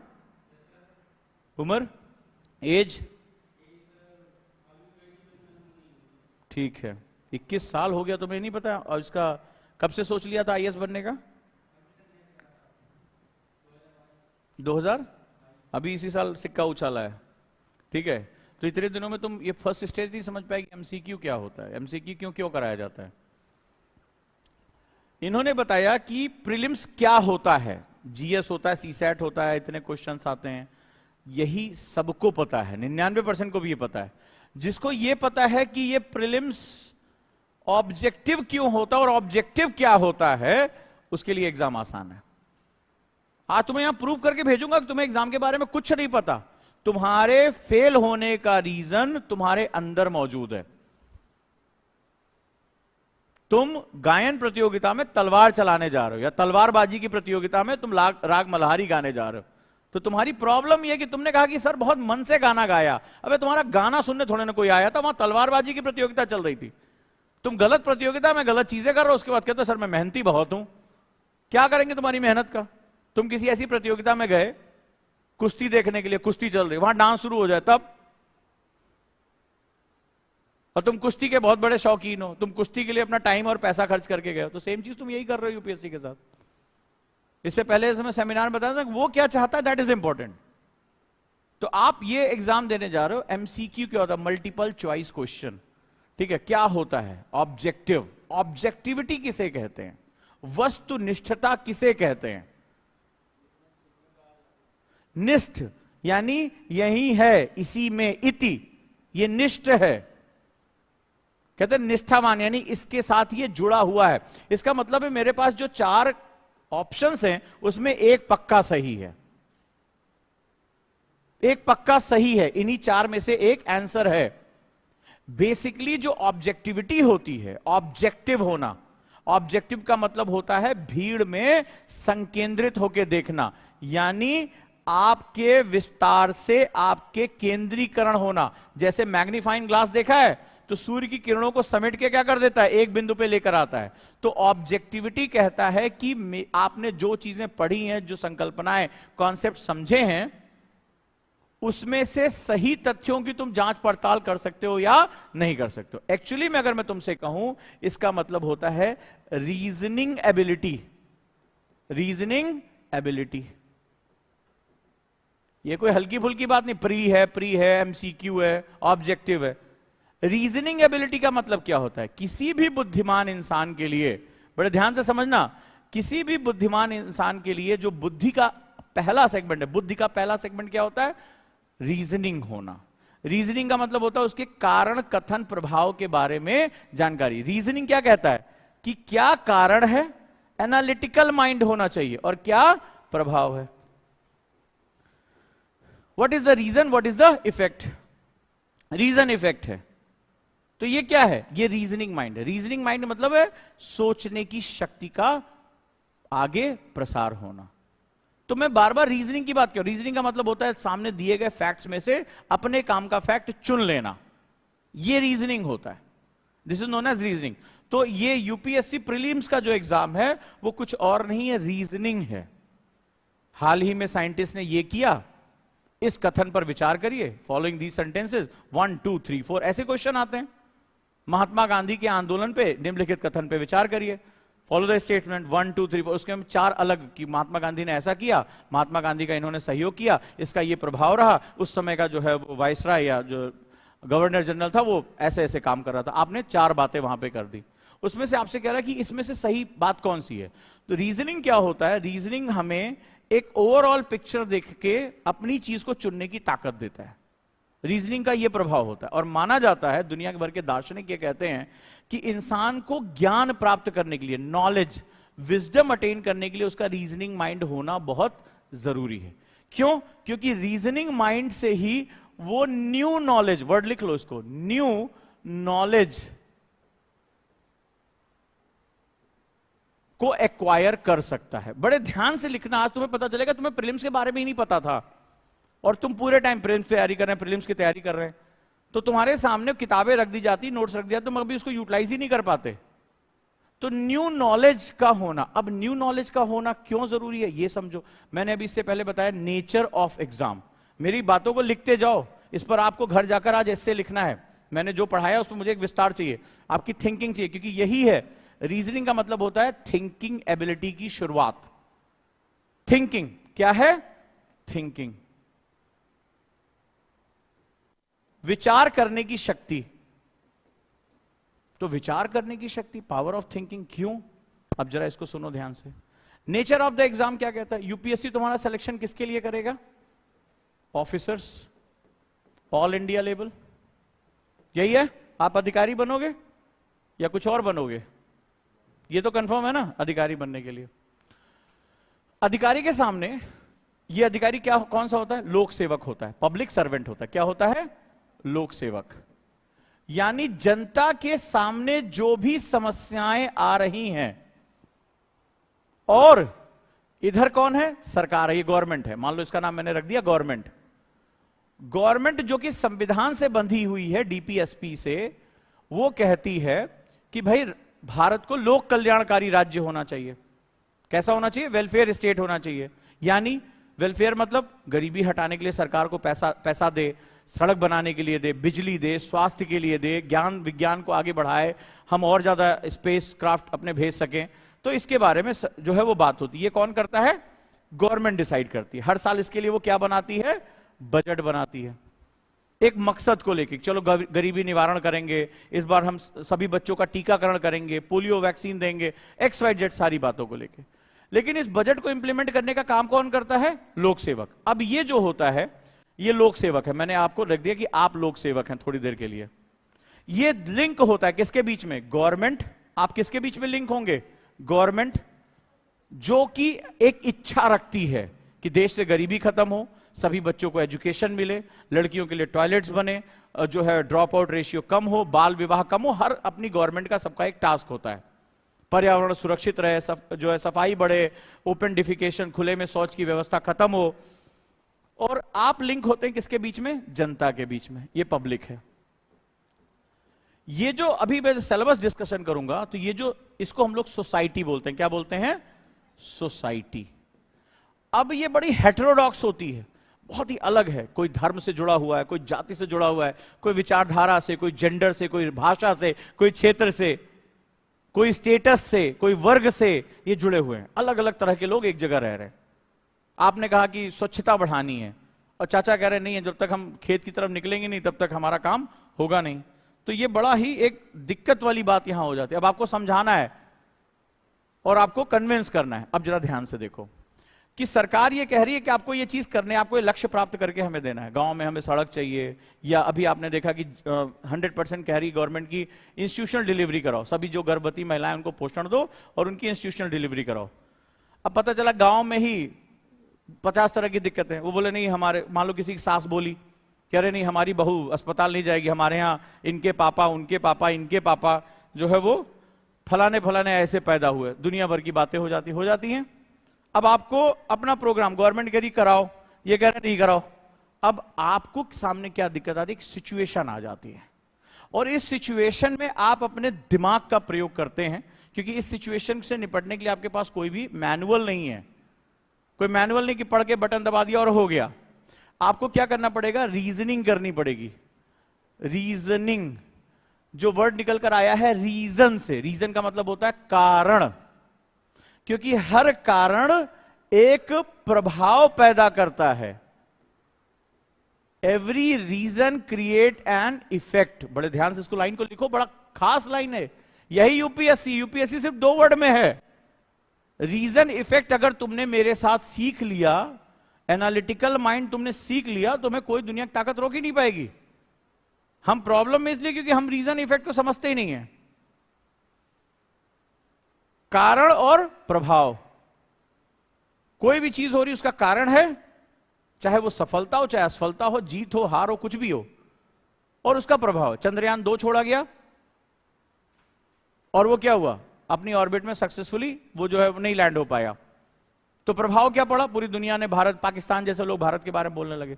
चंद्रयान 3 सक्सेसफुल हो गया, जो हमें गरीबों का देश फलाना कहते थे, आज वो हमें एलीट क्लब में कह रहे हैं कि दुनिया का पहला देश जो साउथ पोल पे पहुंच गया।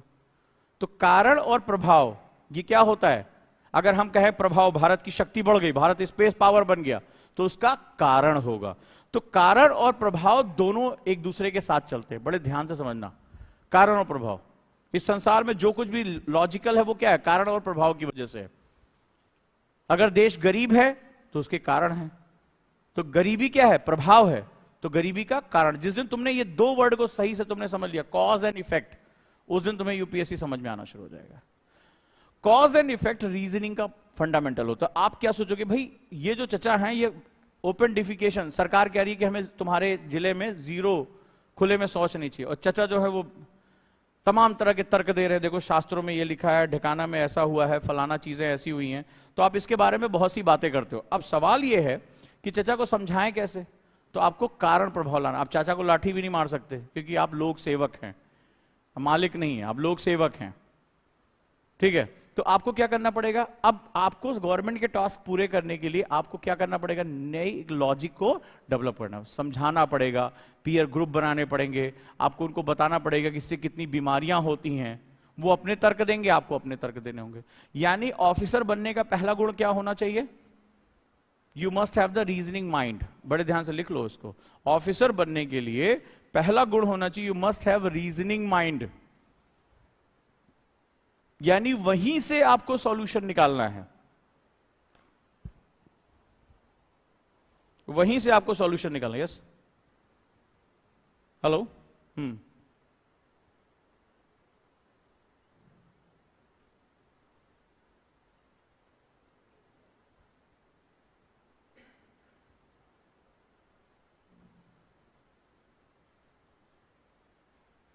ठीक है, मैं बात करता हूं, अभी क्लास से निकल गया।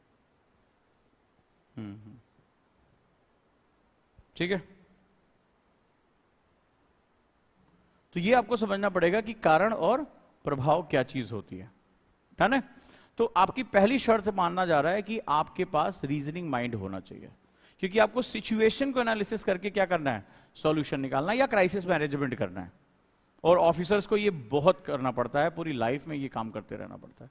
क्राइसिस, दंगे हो गए तो हमेशा बल प्रयोग नहीं होता है, वो लोग क्या करते हैं, जाते हैं वहां के जो बुजुर्ग आदमी पहले उनको पकड़ते हैं कि चाचा आप चल के समझाओ, आपकी बात सुनी जाती है। तो हर तरीके से, जहां लाठी चलानी होती है वहां लाठी चलाते हैं, जहां बातचीत करनी होती है वहां बातचीत करते हैं, जहां शांति प्रक्रिया अपनानी होती है वहां शांति प्रक्रिया अपनाते हैं, कौन सी धारा लगाई जाएगी, क्या किया जाएगा, वो सारी चीजें वो मैनेज करते हैं।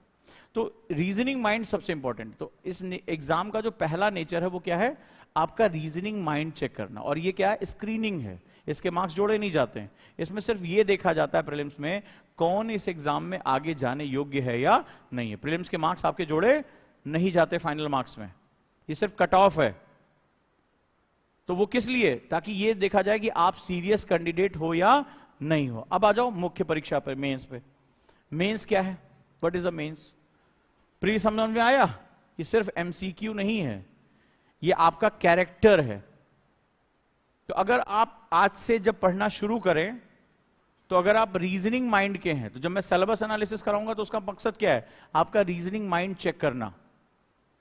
ये सिलेबस हम लोग रट लेते हैं, सिलेबस रटना नहीं है, मैं चाहता तो आज उठाता और सिलेबस पढ़ाना, बहुत से लोग कह रहे होंगे सिलेबस नहीं पढ़ा रहे हैं, फलाना नहीं कर रहे हैं। जरूरत ही नहीं है इसकी तुम्हें। सबसे पहले जानो तो मुझे पढ़ना क्यों है और पढ़ने का मेरा मकसद क्या है। अब जब तुम कॉज एंड इफेक्ट के साथ पढ़ोगे सिलेबस, तब तुम्हें समझ में आएगा कि ये चीज जो पढ़ाई जा रही है, इसमें कहीं नहीं लिखा है कि हम महिला सशक्तिकरण पढ़ने जा रहे हैं तो महिला सशक्तिकरण के प्रभाव क्या क्या होंगे। अब तुम ऑटोमेटिकली, अगर तुमने आज मेरी इस पॉइंट को लिखा कि अब से जो हमें पढ़ना है कॉज एंड इफेक्ट के साथ पढ़ना है, अपने आप तुम ढूंढना शुरू कर दोगे।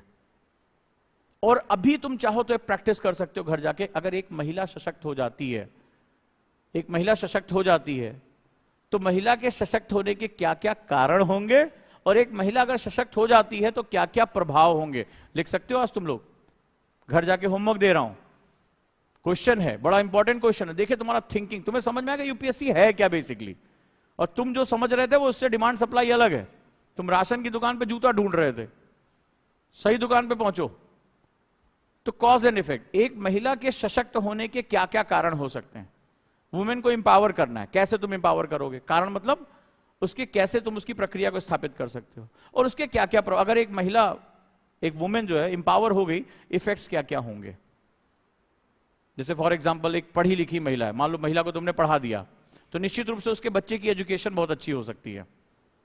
वो अपने बच्चे की एजुकेशन के साथ साथ बच्चे की हेल्थ को लेकर भी कंसर्न हो सकती है, क्योंकि मां से ज्यादा अपने बच्चे की हेल्थ की देखभाल और कोई नहीं कर सकता। तो उसके हेल्थ को लेकर सबसे, और अगर मां इस चीज को अवेयर है तो इसका मतलब बच्चा के स्वास्थ्य क्या हो जाएगा, अच्छा हो जाएगा। डेमोग्राफिक डिविडेंड का तुम्हें लाभ मिलना शुरू हो जाएगा। क्लियर है। तो पहली चीज तो ये हो गई। और सोचो, तो अगर सोचोगे, अब मैंने कहा सोचो, तो यूपीएससी में जब रीजनिंग आ जाती तो फिर अगला स्टेप होता है सोचना। आप थिंक करना, और जिस दिन तुमने थिंक करना शुरू कर दिया, एग्जाम तुम्हारा है। क्यों, इससे सबसे बड़ा लाभ क्या होगा, तुम्हारा सिलेबस तुम्हें आसपास दिखने लगेगा। जब कोई महिला तुम्हें दिखाई पड़ेगी, बोझा ढो रही है, घर के काम कर रही है, तो अब तुम्हारे लिए वो सिलेबस का पार्ट होगी। चलो इसका बिहेवियर एनालिसिस करते हैं, इसकी पर कैपिटा इनकम कितनी है, ये अपना परिवार कैसे चला रही होगी, इसके जीडीपी में कैलकुलेशन कर रहे हैं कि नहीं कर रहे हैं, इसके इन्हांसमेंट के लिए क्या किया जा सकता है, ये स्किल वर्क कर रही है अनस्किल वर्क कर रही है। देखो कितने क्वेश्चन निकलते चले जा रहे हैं। तो अनस्किल वर्कर से इसको स्किल में कैसे लेके जा सकते हैं। मान लो स्किल हो गई, कोई काम करना चाहती है, किसी काम को करने के लिए हमें क्या चाहिए होता है, इनिशियल इन्वेस्टमेंट चाहिए होता है। इसको इन्वेस्टमेंट देने की सुविधा है या नहीं है। अब वो तार जोड़ने शुरू हो जाएंगे, और जिस दिन तुमने तार जोड़ लिया, उसमें पढ़ाई में एक नया मेथड आ जाएगा, इंटर डिसिप्लिनरी अप्रोच। सुना होगा तुमने, अंतर विषयक ज्ञान यूपीएससी की सबसे बड़ी ताकत होती है। हो जाएगा तुम्हारे लिए अंतर विषयक ज्ञान। अब आ जाए मेंस क्या होता है। मेंस डिसिप्लिन है।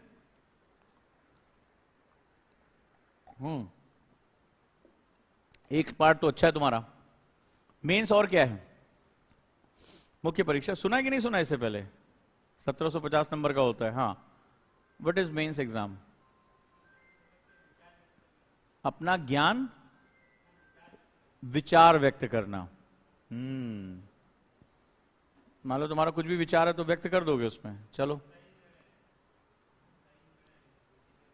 डिसीजन लेना।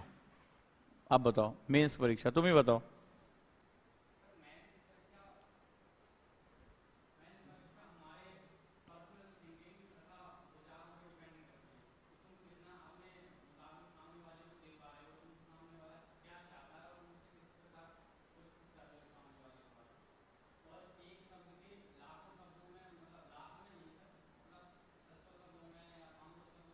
डेढ़ सौ।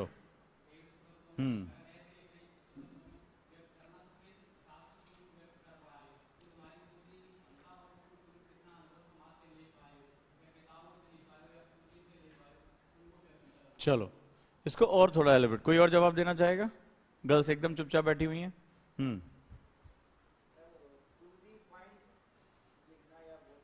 टू दी पॉइंट लिखना या बोलना, कम शब्दों में ज्यादा से ज्यादा बात करना।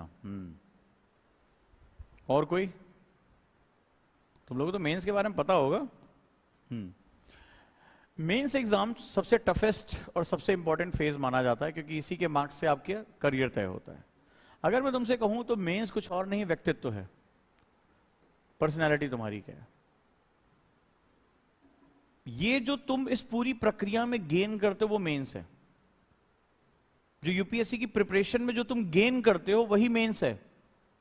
मैं एग्जांपल लेता हूं, एक स्टूडेंट है जो बाय नेचर बहुत बिखरा हुआ है, अपने थॉट्स में, अपनी राइटिंग्स में, अपने बिहेवियर में, अपने डिसिप्लिन में बहुत स्कैटर्ड है।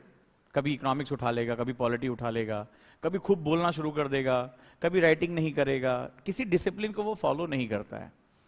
एक स्टूडेंट है जो डिसिप्लिन को फॉलो करता है बड़े ध्यान से, उसकी राइटिंग का, उसके बोलने का, उसका बात करने का। कुछ लोगों को तुमने बोलते हुए सुना होगा, जब वो बोलना शुरू कर देते हैं तो बोलते ही रहते हैं, तो बिखर जाते हैं, ठीक है। तो उनका एक अलग ही माइंडसेट होता है। होता क्या है कि जब आप मेंस में जाते हो तो मेंस में भी आपने कहा अपने विचारों को प्रस्तुत करना, नहीं, यही तो तुम नहीं जानते। तुम्हें अपने विचार नहीं प्रस्तुत करना है, एग्जामिनर के पूछे गए प्रश्न के फ्रेमवर्क के अंदर अगर वो तुमसे तुम्हारा विचार मांग रहा है तो होश में रहते हुए अपने विचार प्रस्तुत करना। अगर वो नहीं मांग रहा है तो तुम्हें देने की आवश्यकता नहीं है। इसीलिए एक्सप्लेनेशन यानी व्याख्या वाले प्रश्नों में आप अपना विचार नहीं रख सकते। ये डिसिप्लिन है, यानी इसको बोलते हैं फूक फूक के कदम रखना। तो मेंस कुछ और नहीं है, डिसिप्लिन, और उसके साथ साथ डिसिप्लिन किस बात का? डिसिप्लिन शब्द का, डिसिप्लिन समय का, डिसिप्लिन विचार का, डिसिप्लिन अपनी बात को रखने का, डिसिप्लिन अपने आप को किनारे रख के सामने वाले की डिमांड को समझने। कई बार ऐसा होता है, कुछ ऐसे टॉपिक आ गए, फेमिनिज्म का टॉपिक आ गया, गरीबी का टॉपिक आ गया, वो हमारे दिल के बड़ा करीब है, हम बिखर जाते हैं। आपको डिसिप्लिन मतलब होता है सेल्फ कंट्रोल। यहां पर डिसिप्लिन के साथ एक और वर्ड आएगा, सेल्फ कंट्रोल। मान लो तुम्हारी कोई एक बहुत इंपॉर्टेंट चीज है, तुमसे मान लो चंद्रयान 3 पे तुम्हारा मन आह्लादित है, एकदम देशभक्ति से भरे हुए हो, और वो तुमसे इसके हानियों के बारे में पूछ रहा है, इसे नुकसान क्या होगा, और तुमने तो पूरा एकदम खून उबाल उबाल के भारत माता की जय बोलते हुए, बहुत अच्छी बात है, तुमने सब कुछ पढ़ा हमारे वैज्ञानिकों के बारे में, और उसने पूछा कि भारत के इस अभियान का क्या निगेटिव पॉइंट होगा। अब तुम तो इसके लिए तैयार नहीं थे और तुम्हारे मन में कूद भी रहा है। मान लो तुमने कहा ज्यादा इसके नेगेटिव पॉइंट नहीं है, फायदे बहुत हैं। अब आपने अपना बिखरना शुरू कर दिया। अब आप बता, वो तुमसे क्वेश्चन कह रहा है कि इसके नेगेटिव पॉइंट्स हैं। क्यों नहीं नेगेटिव पॉइंट्स हैं? मान लो जैसे तुम सोचना शुरू करो कि कुछ समय बाद जब ये यान खराब हो जाएगा तो स्पेस कचरा, स्पेस जो वेस्ट है वो बढ़ जाएगा हमारा। होगा कि नहीं होगा? क्योंकि हमने यान तो छोड़ दिया, लेकिन उस कचरे को समेटने का हमारे पास कोई विज्ञान मौजूद नहीं है। तो ये कचरा क्या होगा? आने वाले दूसरे यान से टकरा सकता है, उनको नुकसान पहुंचा सकता है, बहुत कुछ ऐसा हो सकता है।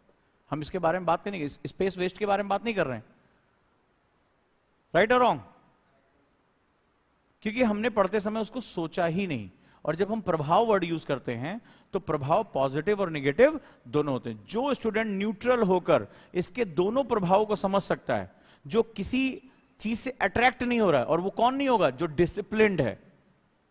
जो डिसिप्लिन्ड है, जो रीजन, और फर्स्ट स्टेप में क्या सीखा हमने? रीजन, कारण और प्रभाव सीखा, वो हमारी आदत का हिस्सा बना। सेकंड में कहता है कि इस आदत को डिसिप्लिन कर दो।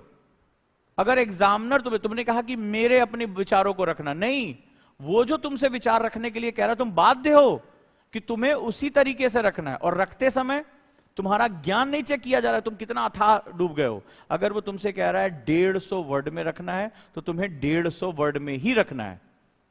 तुमसे कह रहा है 7 मिनट में एक आंसर लिखना है, तुम्हें 7 मिनट में ही एक आंसर लिखना है। तुमसे कह रहा है तुम्हारे मन मर्जी की दिल तुम्हारा बल्ले बल्ले कर रहा है, लेकिन तुम्हें उसका निगेटिव पॉइंट, नकारात्मक पक्ष लिखना है, तो तुम्हें उसका नकारात्मक पक्ष लिखना पड़ेगा।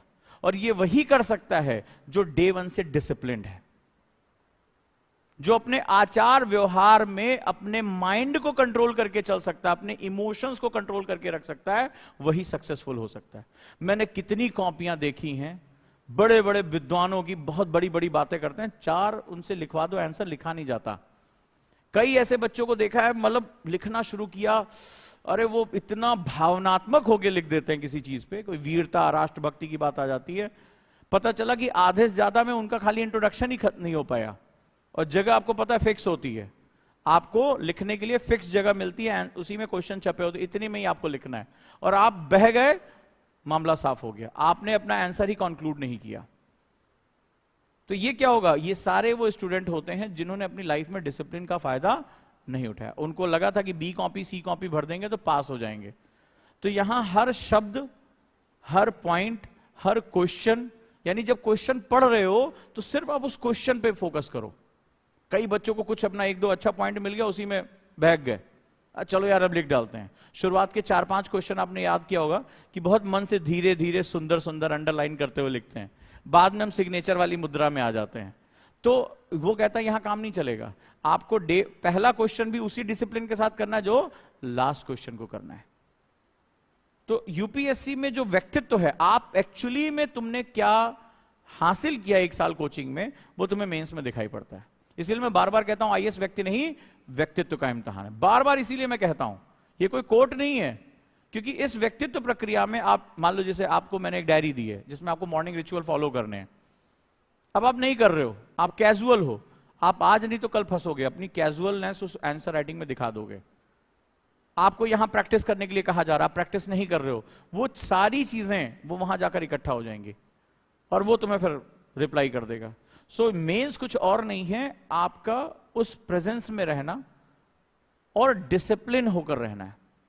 और मेंस परीक्षा इसीलिए बहुत कठिन मानी जाती है क्योंकि ये जो कुछ भी आपने थ्रू आउट लाइफ सीखा है ना, वो सब कुछ मांगती है। ये बहुत से बच्चे क्वेश्चन को एनालाइज ही नहीं कर पाते कि वो क्या डिमांड कर रहा है, वो ये लिखते हैं जो हम चाहते हैं। कई बच्चे शब्दों को नहीं समझ पाते कि कितने वर्ड्स में, वो किसी को खूब फैल के लिखने लगे, किसी को शॉर्ट कर दिया, किसी में पॉइंट्स बढ़ा दिए। वो कहता है थ्रू आउट डिसिप्लिन चाहिए। और अगर ये डिसिप्लिन मेंटेन है, और सब्जेक्ट में, हिस्ट्री में भी वही डिसिप्लिन चाहिए। एक पेपर में 3-3 तरह के सब्जेक्ट होते हैं। इंडियन सोसाइटी लिखते समय भी हमें वही डिसिप्लिन चाहिए, ज्योग्राफी करते समय भी हमें वही डिसिप्लिन चाहिए। अगर हमने ये डिसिप्लिन मेंटेन कर लिया तो हमारे लिए चीजें बहुत आसान हो जाएंगी, बहुत आसान हो जाएंगी। तो आप जो गुरुकुल में करोगे, जो आपको करिकुलम दिया जाएगा, जो करिकुलम हम आपको फॉलो कराएंगे, वो आपके मेंस का रिप्लिकेशन है और कुछ नहीं। तो जो प्रैक्टिस आप यहां करोगे, आपका जैसे मन नहीं, अरे छोड़ यार हम तो पढ़ लेते हैं बाद में लिखेंगे। अगर हम आपसे कह रहे हैं लिखना है तो आपको लिखना है, गलत लिखो, कम लिखो, लेकिन लिखना है तुम्हें। तो गुरुकुल के सभी बच्चों से मुझे संकल्प चाहिए होता है। 30 तारीख के बाद और रक्षाबंधन के बाद और मुझे संकल्प चाहिए होगा। संकल्प का मतलब ही होता है अपने गुरु को समर्पित कर देना। तो गुरुकुल का नियम है, आपको मेरे साथ संकल्प लेना होगा कि आप जैसा कहते जाएंगे हम वो करेंगे। आपको इसमें अपना दिमाग नहीं लगाना है। मैंने कहा आपको इस समय करना है, आपने कहा मैं रात में देर तक पढ़ता हूं, मैंने कहा मुझे सुबह एक्सरसाइज चाहिए, तो आपको करना है वो। एनी हाउ, आपको लाइब्रेरी में बैठना है तो आपको लाइब्रेरी में बैठना है, आपको इतना आंसर करना है तो आपको इतना आंसर करना है। आपके हाथ में सिर्फ एक चीज है और वो है कि आप अपने सोने का समय, गॉसिप करने का समय कम कर सकते हो। बस जो हमें डिमांड है वो आपको करना पड़ेगा। गुरुकुल का नियम है, आपको मेरे साथ संकल्प करना पड़ेगा कि गुरुवर अब हम अपने आप को सौंप रहे हैं आपको। वहां आप अपना विवेक नहीं लगाएंगे, चल छोड़ यार डायरी में क्या रखा है, ये तो हम छोटे छोटे थे तब भरा जाता था। आपको भरना पड़ेगा। आपसे मैंने कहा कि उसमें ग्लास बने हुए हैं, उतने ग्लास पानी पीना तो आपको पीना पड़ेगा। मैं अभी हॉस्टल आके चेक करूंगा ग्लास भी कितने ml, 200 ml से कम नहीं होना चाहिए, क्योंकि उसका लॉजिक है, ये साइंस के साथ बना हुआ है। आपको क्या पता चल रहा है, आपका दुश्मन कहीं नहीं है, आपके अंदर बैठा हुआ है। आज तक आप जितनी लड़ाइयां हारे अपनी वजह से हारे हैं। आपको नहीं पता ये आपकी बॉडी में जब पानी कम होता है तो मसल्स के ऊपर क्या फर्क पड़ता है, ब्रेन के ऊपर क्या फर्क पड़ता है। आपको यहां पर पानी की बोतल लानी पड़ेगी, आपको एक डब्बे में भीगा हुआ बादाम और अखरोट लाना पड़ेगा, हर ब्रेक में आप उसको चबा के पानी पीना पड़ेगा। आपको ओमेगा 3 फैटी एसिड, जिसे ब्रेन फूड कहा जाता है, वो लेकर आना पड़ेगा। प्लास्टिक का एक डब्बा खरीदेंगे, बैग में आप रखेंगे। ब्रेक हुआ, आपने थोड़ा सा 2-3 बादाम, 2-3 अखरोट फांक लिया, अच्छे से चबाया, पानी पी लिया। आपको ब्रीदिंग करनी पड़ेगी हर क्लास में, ताकि बीटा ब्रेन वेव्स को अल्फा में कन्वर्ट कर सके। सफलता के नियम बड़े नहीं, बहुत छोटे छोटे हैं। सफलता स्टेप बाय स्टेप चलने का नाम है। तो ये गुरुकुल में आपको करना पड़ेगा, और मैं उम्मीद करता हूं में से बहुत से लोगों को ये सब चीजें नहीं बताई गई होंगी। ओमेगा 3 फैटी एसिड कैसे काम करता है, पानी कैसे आपके लिए काम करता है, कैसे देर तक बीटा ब्रेन वेव्स को अल्फा में कैसे कन्वर्ट करते हैं, प्रीलिम्स में रीजनिंग कैसे डेवलप करते हैं, मेंस का डिसिप्लिन कैसे डेवलप करते हैं। मुझे उम्मीद है कि इससे पहले आपसे इस बारे में किसी ने बात नहीं की होगी, लेकिन गुरुकुल में ये बातें की जाएंगी और आपको ये फॉलो करना पड़ेगा। मेमोरी शब्द को आपने अपने ब्रेन से जोड़ा होगा, मैं मसल्स मेमोरी की बात करता हूं। आप में से बहुत सी लोगों को बहुत सी आदतें होंगी, इतने बजे खाने की, इतने बजे जो है वो ब्रश करने की, इतने बजे। मैं पढ़ने की आदत की बात करता हूं कि बॉडी को पढ़ने की आदत पड़ जाए, कि नहीं पढ़े तो कुछ छूट रहा है, कुछ मिसिंग है।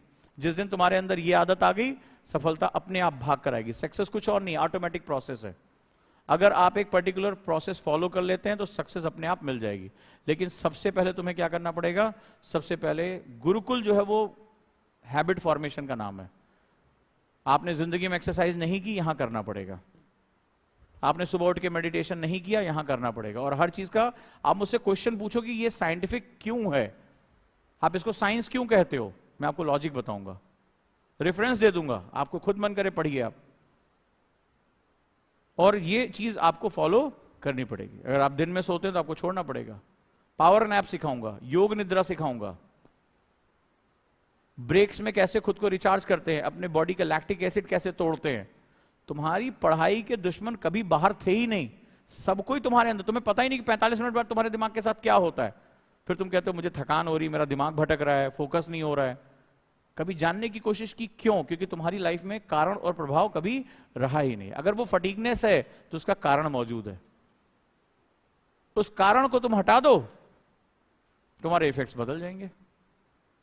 तो तुम यहां जो करने आए हो गुरुकुल में, उसके लिए मुझे तुमसे समर्पण चाहिए। 100% रेडी हो? बोल रहे हो तो समझ लेना। तैयार हो? तैयार हो? मैं एक संकल्प दिलाऊंगा और जो इस संकल्प से पीछे गया, तो तुम्हें पता है ना, गुरु संकल्प से जब आप पीछे जाते हो तो तुम उपनयन संस्कारों को तोड़ते हो। प्राचीन भारत में यह विद्या थी, यानी तुम मनुष्य के जन्म से हटकर पशु जन्म में प्रवेश कर जाते हो।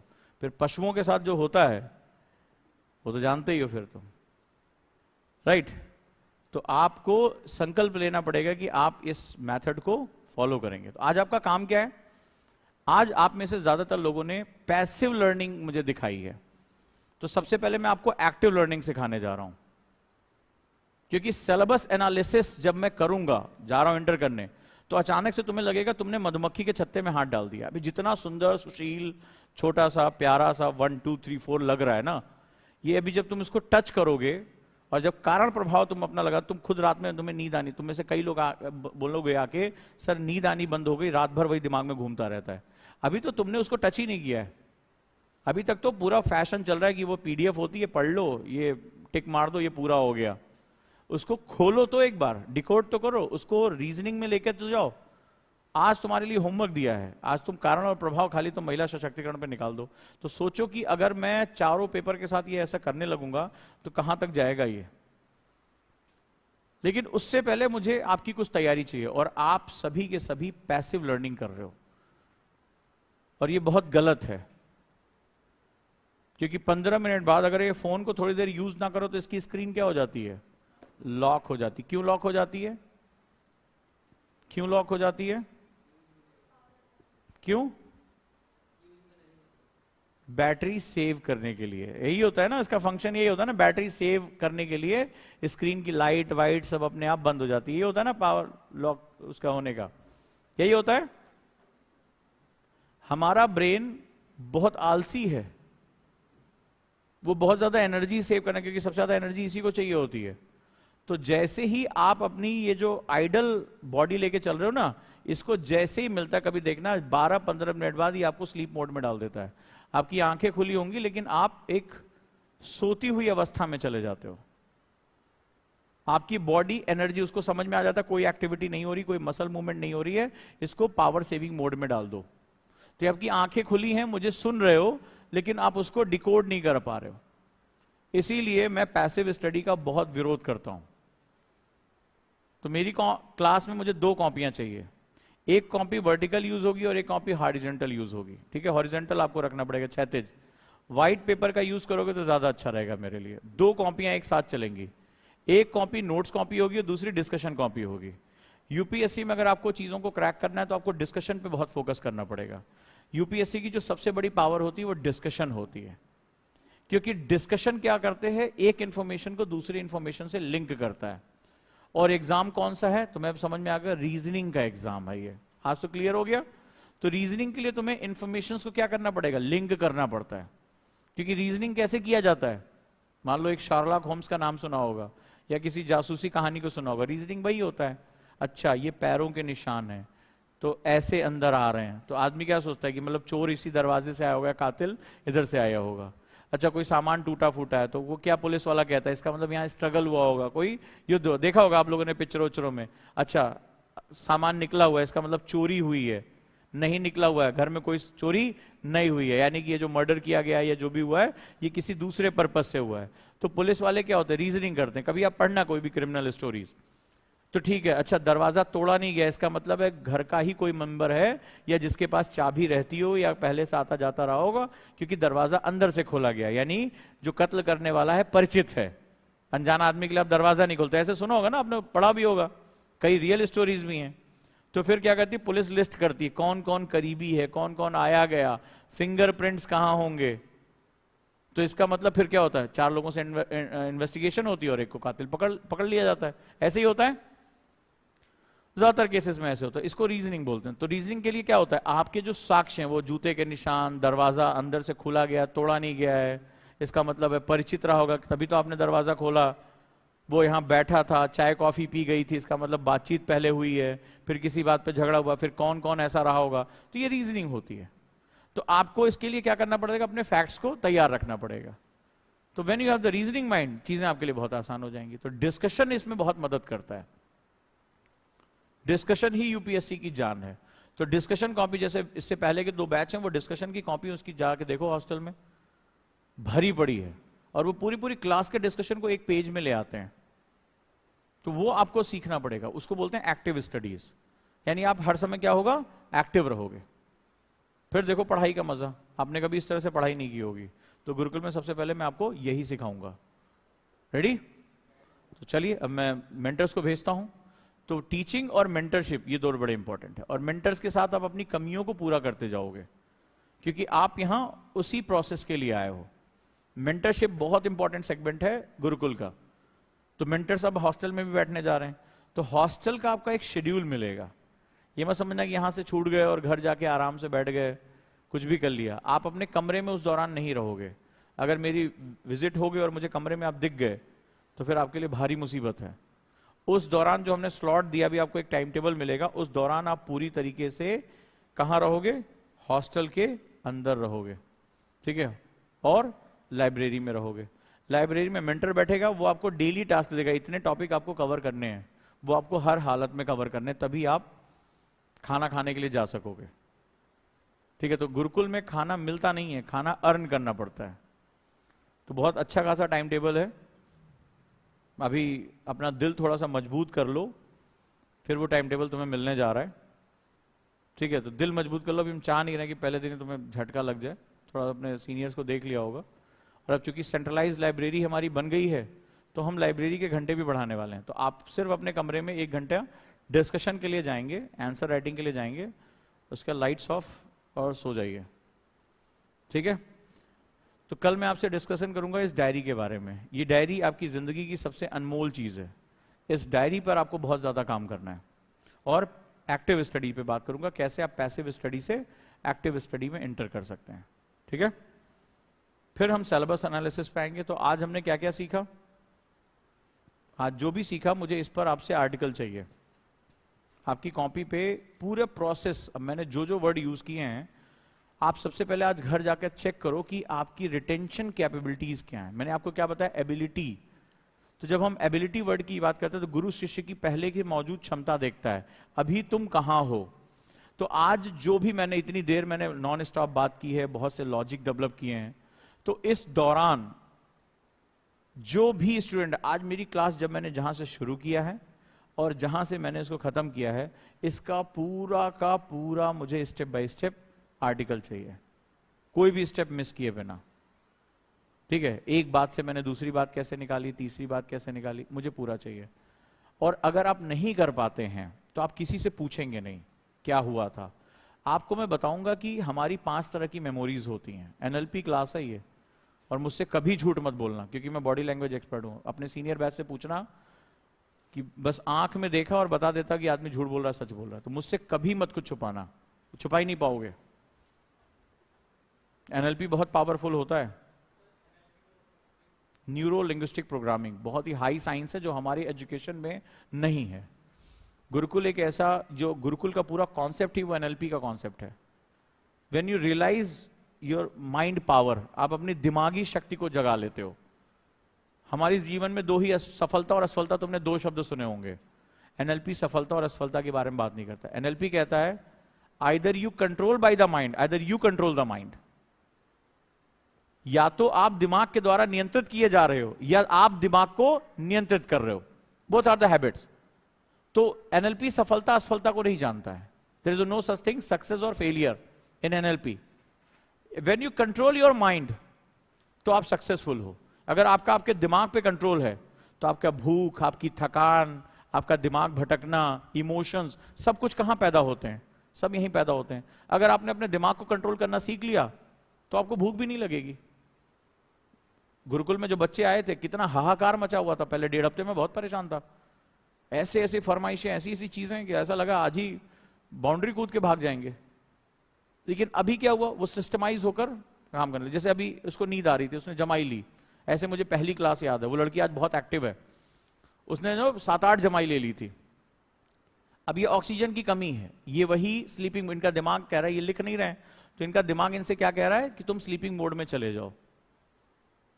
और जब मेरे जैसा खूंखार टीचर सामने खड़ा हुआ है, जो आई कांटेक्ट करके बात करता है, जो कई तरह से देखता है, मैं अपने कानों से भी देखता हूं, मेरी फोटोग्राफिक मेमोरी है, तो उसके सामने सोचो जब क्लास शुरू हो जाएगी तब कितना सोओगे। तो ये सिम्टम्स बहुत खतरनाक होते हैं। यहां हर एक चीज पर यही ध्यान दिया जाएगा और मैं तुम्हें लॉजिक बताऊंगा कि किस वजह से तुम्हें ऐसा हुआ। तो एनएलपी दो चीज जानता है, या तो तुम दिमाग के द्वारा कंट्रोल हो जाओगे, तुम्हारा दिमाग जब तुम पे कंट्रोल करेगा, अरे यार चल यार बोरियत हो रही है, बोर हो गए हैं, थक गए हैं, सो जाते हैं, आराम चाहिए, दिमाग भटक रहा है, ओवर थिंकिंग हो रही है, इमोशनल प्रॉब्लम आ रही है, फिजिकल प्रॉब्लम आ रही है। ये कब होता है? जब आप दिमाग के द्वारा कंट्रोल किए जाते हो। तो तब दिमाग आपको कंट्रोल करता है तो डोपामाइन रिलीज करता है। Everything is science. और फिर जो डोपामाइन जब रिलीज करना शुरू करे तो आपको हर वो चीज पसंद आने लगती है जिसमें प्लेजर हो, जिसमें खुशी आपको मिल रही हो। फिर वो सही और गलत नहीं जानता है। और इसका जितना अधिक लेवल हो, जैसे कोई ड्रग्स लेने लगता है, सिगरेट पीने लगता है, एक पर्टिकुलर टाइम के बाद उसको शराब की तलब हो जाती है, तो वो सारी चीजें, गेम्स खेलना, फोन की तलब, ये सब डोपामाइन है। वो पर्टिकुलर टाइम इंटरवल के बाद तुम्हारे दिमाग में घंटी बजाता है, मुझे ये चीज चाहिए, फिर आप उसकी तरफ भागते हो। फिर ये जब धीरे धीरे और स्ट्रांग हो जाता है, फिर आप एडिक्ट हो जाते हो। फिर आपको वापस लाना बहुत मुश्किल, वो चेन से बांध के जो रिहैब में ले जाते हैं ना, वो स्थिति हो जाती है। तो दो ही कंडीशन इस संसार में, जीत हार, सफलता असफलता, दो ही लोग तय करते हैं। One who control their mind, वो जो अपने दिमाग को कंट्रोल करते हैं, वो सारी सिचुएशन उनके हाथ में होती है। भगवत गीता में इसी को स्थिर प्रज्ञ कहा गया है। अगर आप श्लोक पढ़ेंगे, वो जो न खुशी में खुश हो न दुख में दुखी, उसको स्थिर प्रज्ञ कहा गया है। उसी को भगवान श्री कृष्ण योगेश्वर क्या कहते हैं? वो योगी है, वो कर्म योगी है, वो हर सिचुएशन में समान है। जो ना बुराई करता हो ना प्रशंसा करता हो, वो स्थिर प्रज्ञ है। तो वो जो चीज है वो सबसे इंपॉर्टेंट। वो क्या होता है? इसका सीधा मतलब होता है you control your mind. You control your mind. And when the mind controls you, फिर तो कोई खट्टे से आवाज हुई, तुम्हारा दिमाग उधर भाग जाएगा। जरा सा शोर हुआ, तुम डिस्ट्रैक्ट हो जाओगे। तुम कभी अपना साइंस लिखो, यहां पे बताऊंगा, अपने जितने भी चिन्ह है वो लिखो। किसी ने कुछ बोल दिया, तुम इमोशनल हो जाते हो, हर्ट हो जाते हो, कहते हैं मैं हर्ट हो गया। ये सब कुछ और नहीं है। कोई तुम्हें शरीर को टच किए बिना कोई तुम्हें हर्ट कर देता, दिल टूट गया, इमोशनल मूड स्विंग हो गया, ये सब शब्द तुमने बहुत प्यार से प्रयोग किए होंगे। ये शब्द नहीं है, तुम्हारी कमजोरियां हैं, क्योंकि तुम माइंड के द्वारा कंट्रोल किए जा रहे हो। वो जैसा तुमसे चाह रहा है वैसा तुम्हें। और तुम्हें पता होगा कि ये जो डिप्रेशन होता है, ये माइंड के लिए ये भी एक प्लेजर है। कई लोग सैड सॉन्ग सुनते हैं, क्योंकि सैड सॉन्ग सुनते समय वो ड्रिंक करते हैं, वो एक अलग ग्रुप में बैठते हैं, सूरज उनको डूबता हुआ ज्यादा अच्छा लगता है। कभी तुम पढ़ो इनके बारे में, क्योंकि वो भी उनके लिए प्लेजर होता है। ये दिमाग के खेल बड़े खतरनाक होते हैं। अंत में कई बार तुमने देखा होगा, लोग सुसाइडल अटेम्प्ट करते हैं, हाथ काट लेते हैं। बहुत आपने देखा, एक एक्टर थे, बड़े खूबसूरत, सक्सेसफुल, सब कुछ, क्या कमी थी? लेकिन अपना जान देके खत्म, युवा अवस्था में, यंग एज में। तो ये क्या होता है, ये दिमाग सारा खेल खेलता है, उसको इन सब में मजा। कई लोग खुद को चोट पहुंचाते हैं। हमारे ही यहाँ एक बच्ची आई थी, अभी उसका एडमिशन कैंसिल करना पड़ा मुझे। उसने कई जगह अपने हाथ काट रखे थे, तो वो दुखी जब होती थी, चिल्लाती थी और ये सब कुछ, तो शी हर्ड हरसेल्फ। हमें भेजना पड़ा उसके घर। मैंने कहा ये तो बड़ा गलत हो जाएगा। और सिर्फ 5 मिनट की मैंने उसकी काउंसलिंग की थी, उसकी कुंडली निकाल के उसको दे दिया था, जो उसके माँ बाप को भी नहीं पता थी।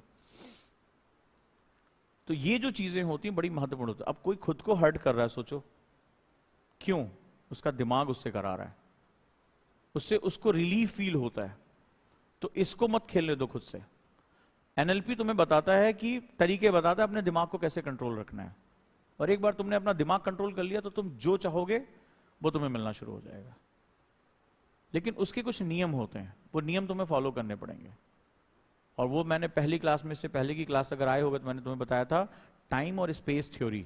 तो गुरुकुल कुछ और नहीं है, तुम्हारी स्पेस को जैसे तुमने इसको स्पेस दी, ये भाई साहब भागता बहुत तेज है, पकड़ नहीं पाओगे इसको।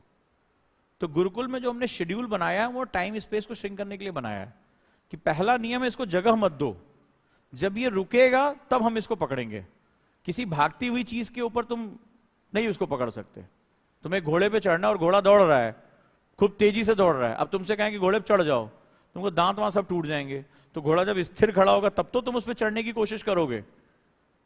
तो दिमाग दौड़ रहा है, तुम कहते हो कि अनियंत्रित है, ओवर थिंकिंग हो रही है, इमोशनल ब्लॉकेज है, और तुम उस दिमाग को उस हालत में एकाग्र करना चाहते हो, यानी रोककर फोकस करना चाहते हो। और घोड़ा दौड़े जा रहा है, दौड़े जा रहा है, तुम जितना रोक रहे हो उतना और तेज दौड़ रहा है। अब कल्पना करो ऐसे घोड़े पे तुम चढ़ पाओगे? और चढ़ने की कोशिश करोगे तो हाँ, चोट लगनी तय है। वही चीज हमारे जीवन में भी है, वही चीज हमारे जीवन में। तो सेम चीज ऐसे हो रहा है। तो पहले उस घोड़े को रोको। तो गुरुकुल का जो मॉड्यूल है वो क्या है? उस घोड़े को रोको, पहले रोको, देखो उसे, फिर इस पर चढ़ने की कोशिश करो। तो आपको ये शेड्यूल को आप अपना जो एक कहते हैं ना रिलीजियसली इसको फॉलो करना है। और मैं ये तक बोलता हूं, अगर वहां पे आपको लाइब्रेरी में बैठना है, आप पढ़िए ना पढ़िए कोई फर्क नहीं पड़ता। आप चुपचाप अगर 4 घंटे मुझे चेयर पे बैठना है तो बैठो। पहले इस मसल्स मेमोरी को डेवलप होने दो। हमें तो मेमोरी बताई गई यहां होती है, सबसे पावरफुल मेमोरी तो मसल्स मेमोरी होती है। ये तुमने जिस दिन डेवलप कर लिया, मैं तो कई बच्चों से क्वेश्चन पूछता हूं, ब्रश करना, अगर तुम ब्रश करके ना हो तो कैसा फील होता है? लगता है ना कुछ छूट गया। नहाने की आदत है, खाना खाने की आदत है, तो क्या होता है? अगर वो चीज ना हो तो कैसा फील होता है कि आज कुछ रह गया। लेकिन किसी को ऐसा फील हुआ कि आज न्यूज़पेपर नहीं पढ़ा, आज आंसर राइटिंग नहीं की, आज इतने आंसर नहीं याद किए? ये फीलिंग कभी नहीं आती है हमें। क्यों? वो भी तो एक्ट है, ये भी एक्ट है।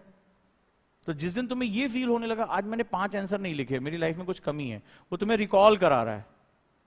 आज मैं 4 घंटे मैंने ये बैठ के पढ़ाई नहीं की, उस दिन तुम्हें, तो जिस दिन तुमने अगर ये कल्पना करो अगर ये हो गया तो तुम्हारे लिए सक्सेस कितनी आसान हो जाएगी, कितनी आसान हो जाएगी। क्योंकि हमारा पूरा एजुकेशन सिस्टम मेमोरी और ब्रेन के बारे में बात करता है। मसल्स मेमोरी तो तुम में से कई ने पहली बार सुना होगा कि ये कौन सी चीज होती है। तो गुरुकुल मसल्स मेमोरी को डेवलप करने का नाम है कि हम तुम्हारी पढ़ाई की आदतें बना देंगे, डिसिप्लिन की आदत बना देंगे, तुम्हारा शरीर डिमांड करने लगेगा पढ़ेंगे। और ऐसा नहीं कि बहुत आसान था, ये पहला 1 महीना आपके लिए बहुत कठिन जाने वाला है। तुमसे जो सीनियर बैच में उसमें बहुत से लोग थे लाइब्रेरी में बैठने नहीं आते थे, वो अपने कमरे में रहते थे, उनको उस समय रेस्ट करने की आदत थी। 50 लॉजिक मेरे पास आए थे, पकड़ पकड़ के सबको लाइब्रेरी में बिठाया, डांट डांट के बिठाया, जा जाके वहां हॉस्टल में छापेमारी की, तब वो वहां बैठना शुरू हुए। धीरे धीरे रजिस्टर रखवा दिया, अटेंडेंस वार्डन बिठा दिया कि कोई भी निकलो उसको निकाल के बाहर करो। सबसे वीडियो मांग ली, कैमरे लगा दिए कि अभी ये इतने बजे हैं कि नहीं है। तो सबको लगा अब कोई बचने का चारा नहीं है तो बैठो। अब जब बैठने लगे धीरे धीरे तब उनको उसके फायदे नजर आने शुरू हो गए। अब वो हैबिचुअल हो गए। क्यों? तुम्हारे सीनियर बैच में होता है वैसा, टाइम से बैठ जाते हैं। तो वो रीजन वो है कि आप उसको फॉलो करते हो। तो गुरुकुल को फॉलो करोगे पक्का? 1 साल बाद आप एक बेहतरीन इंसान बन के निकलोगे, इस बात का मेरा वादा है। Thank you, thank you.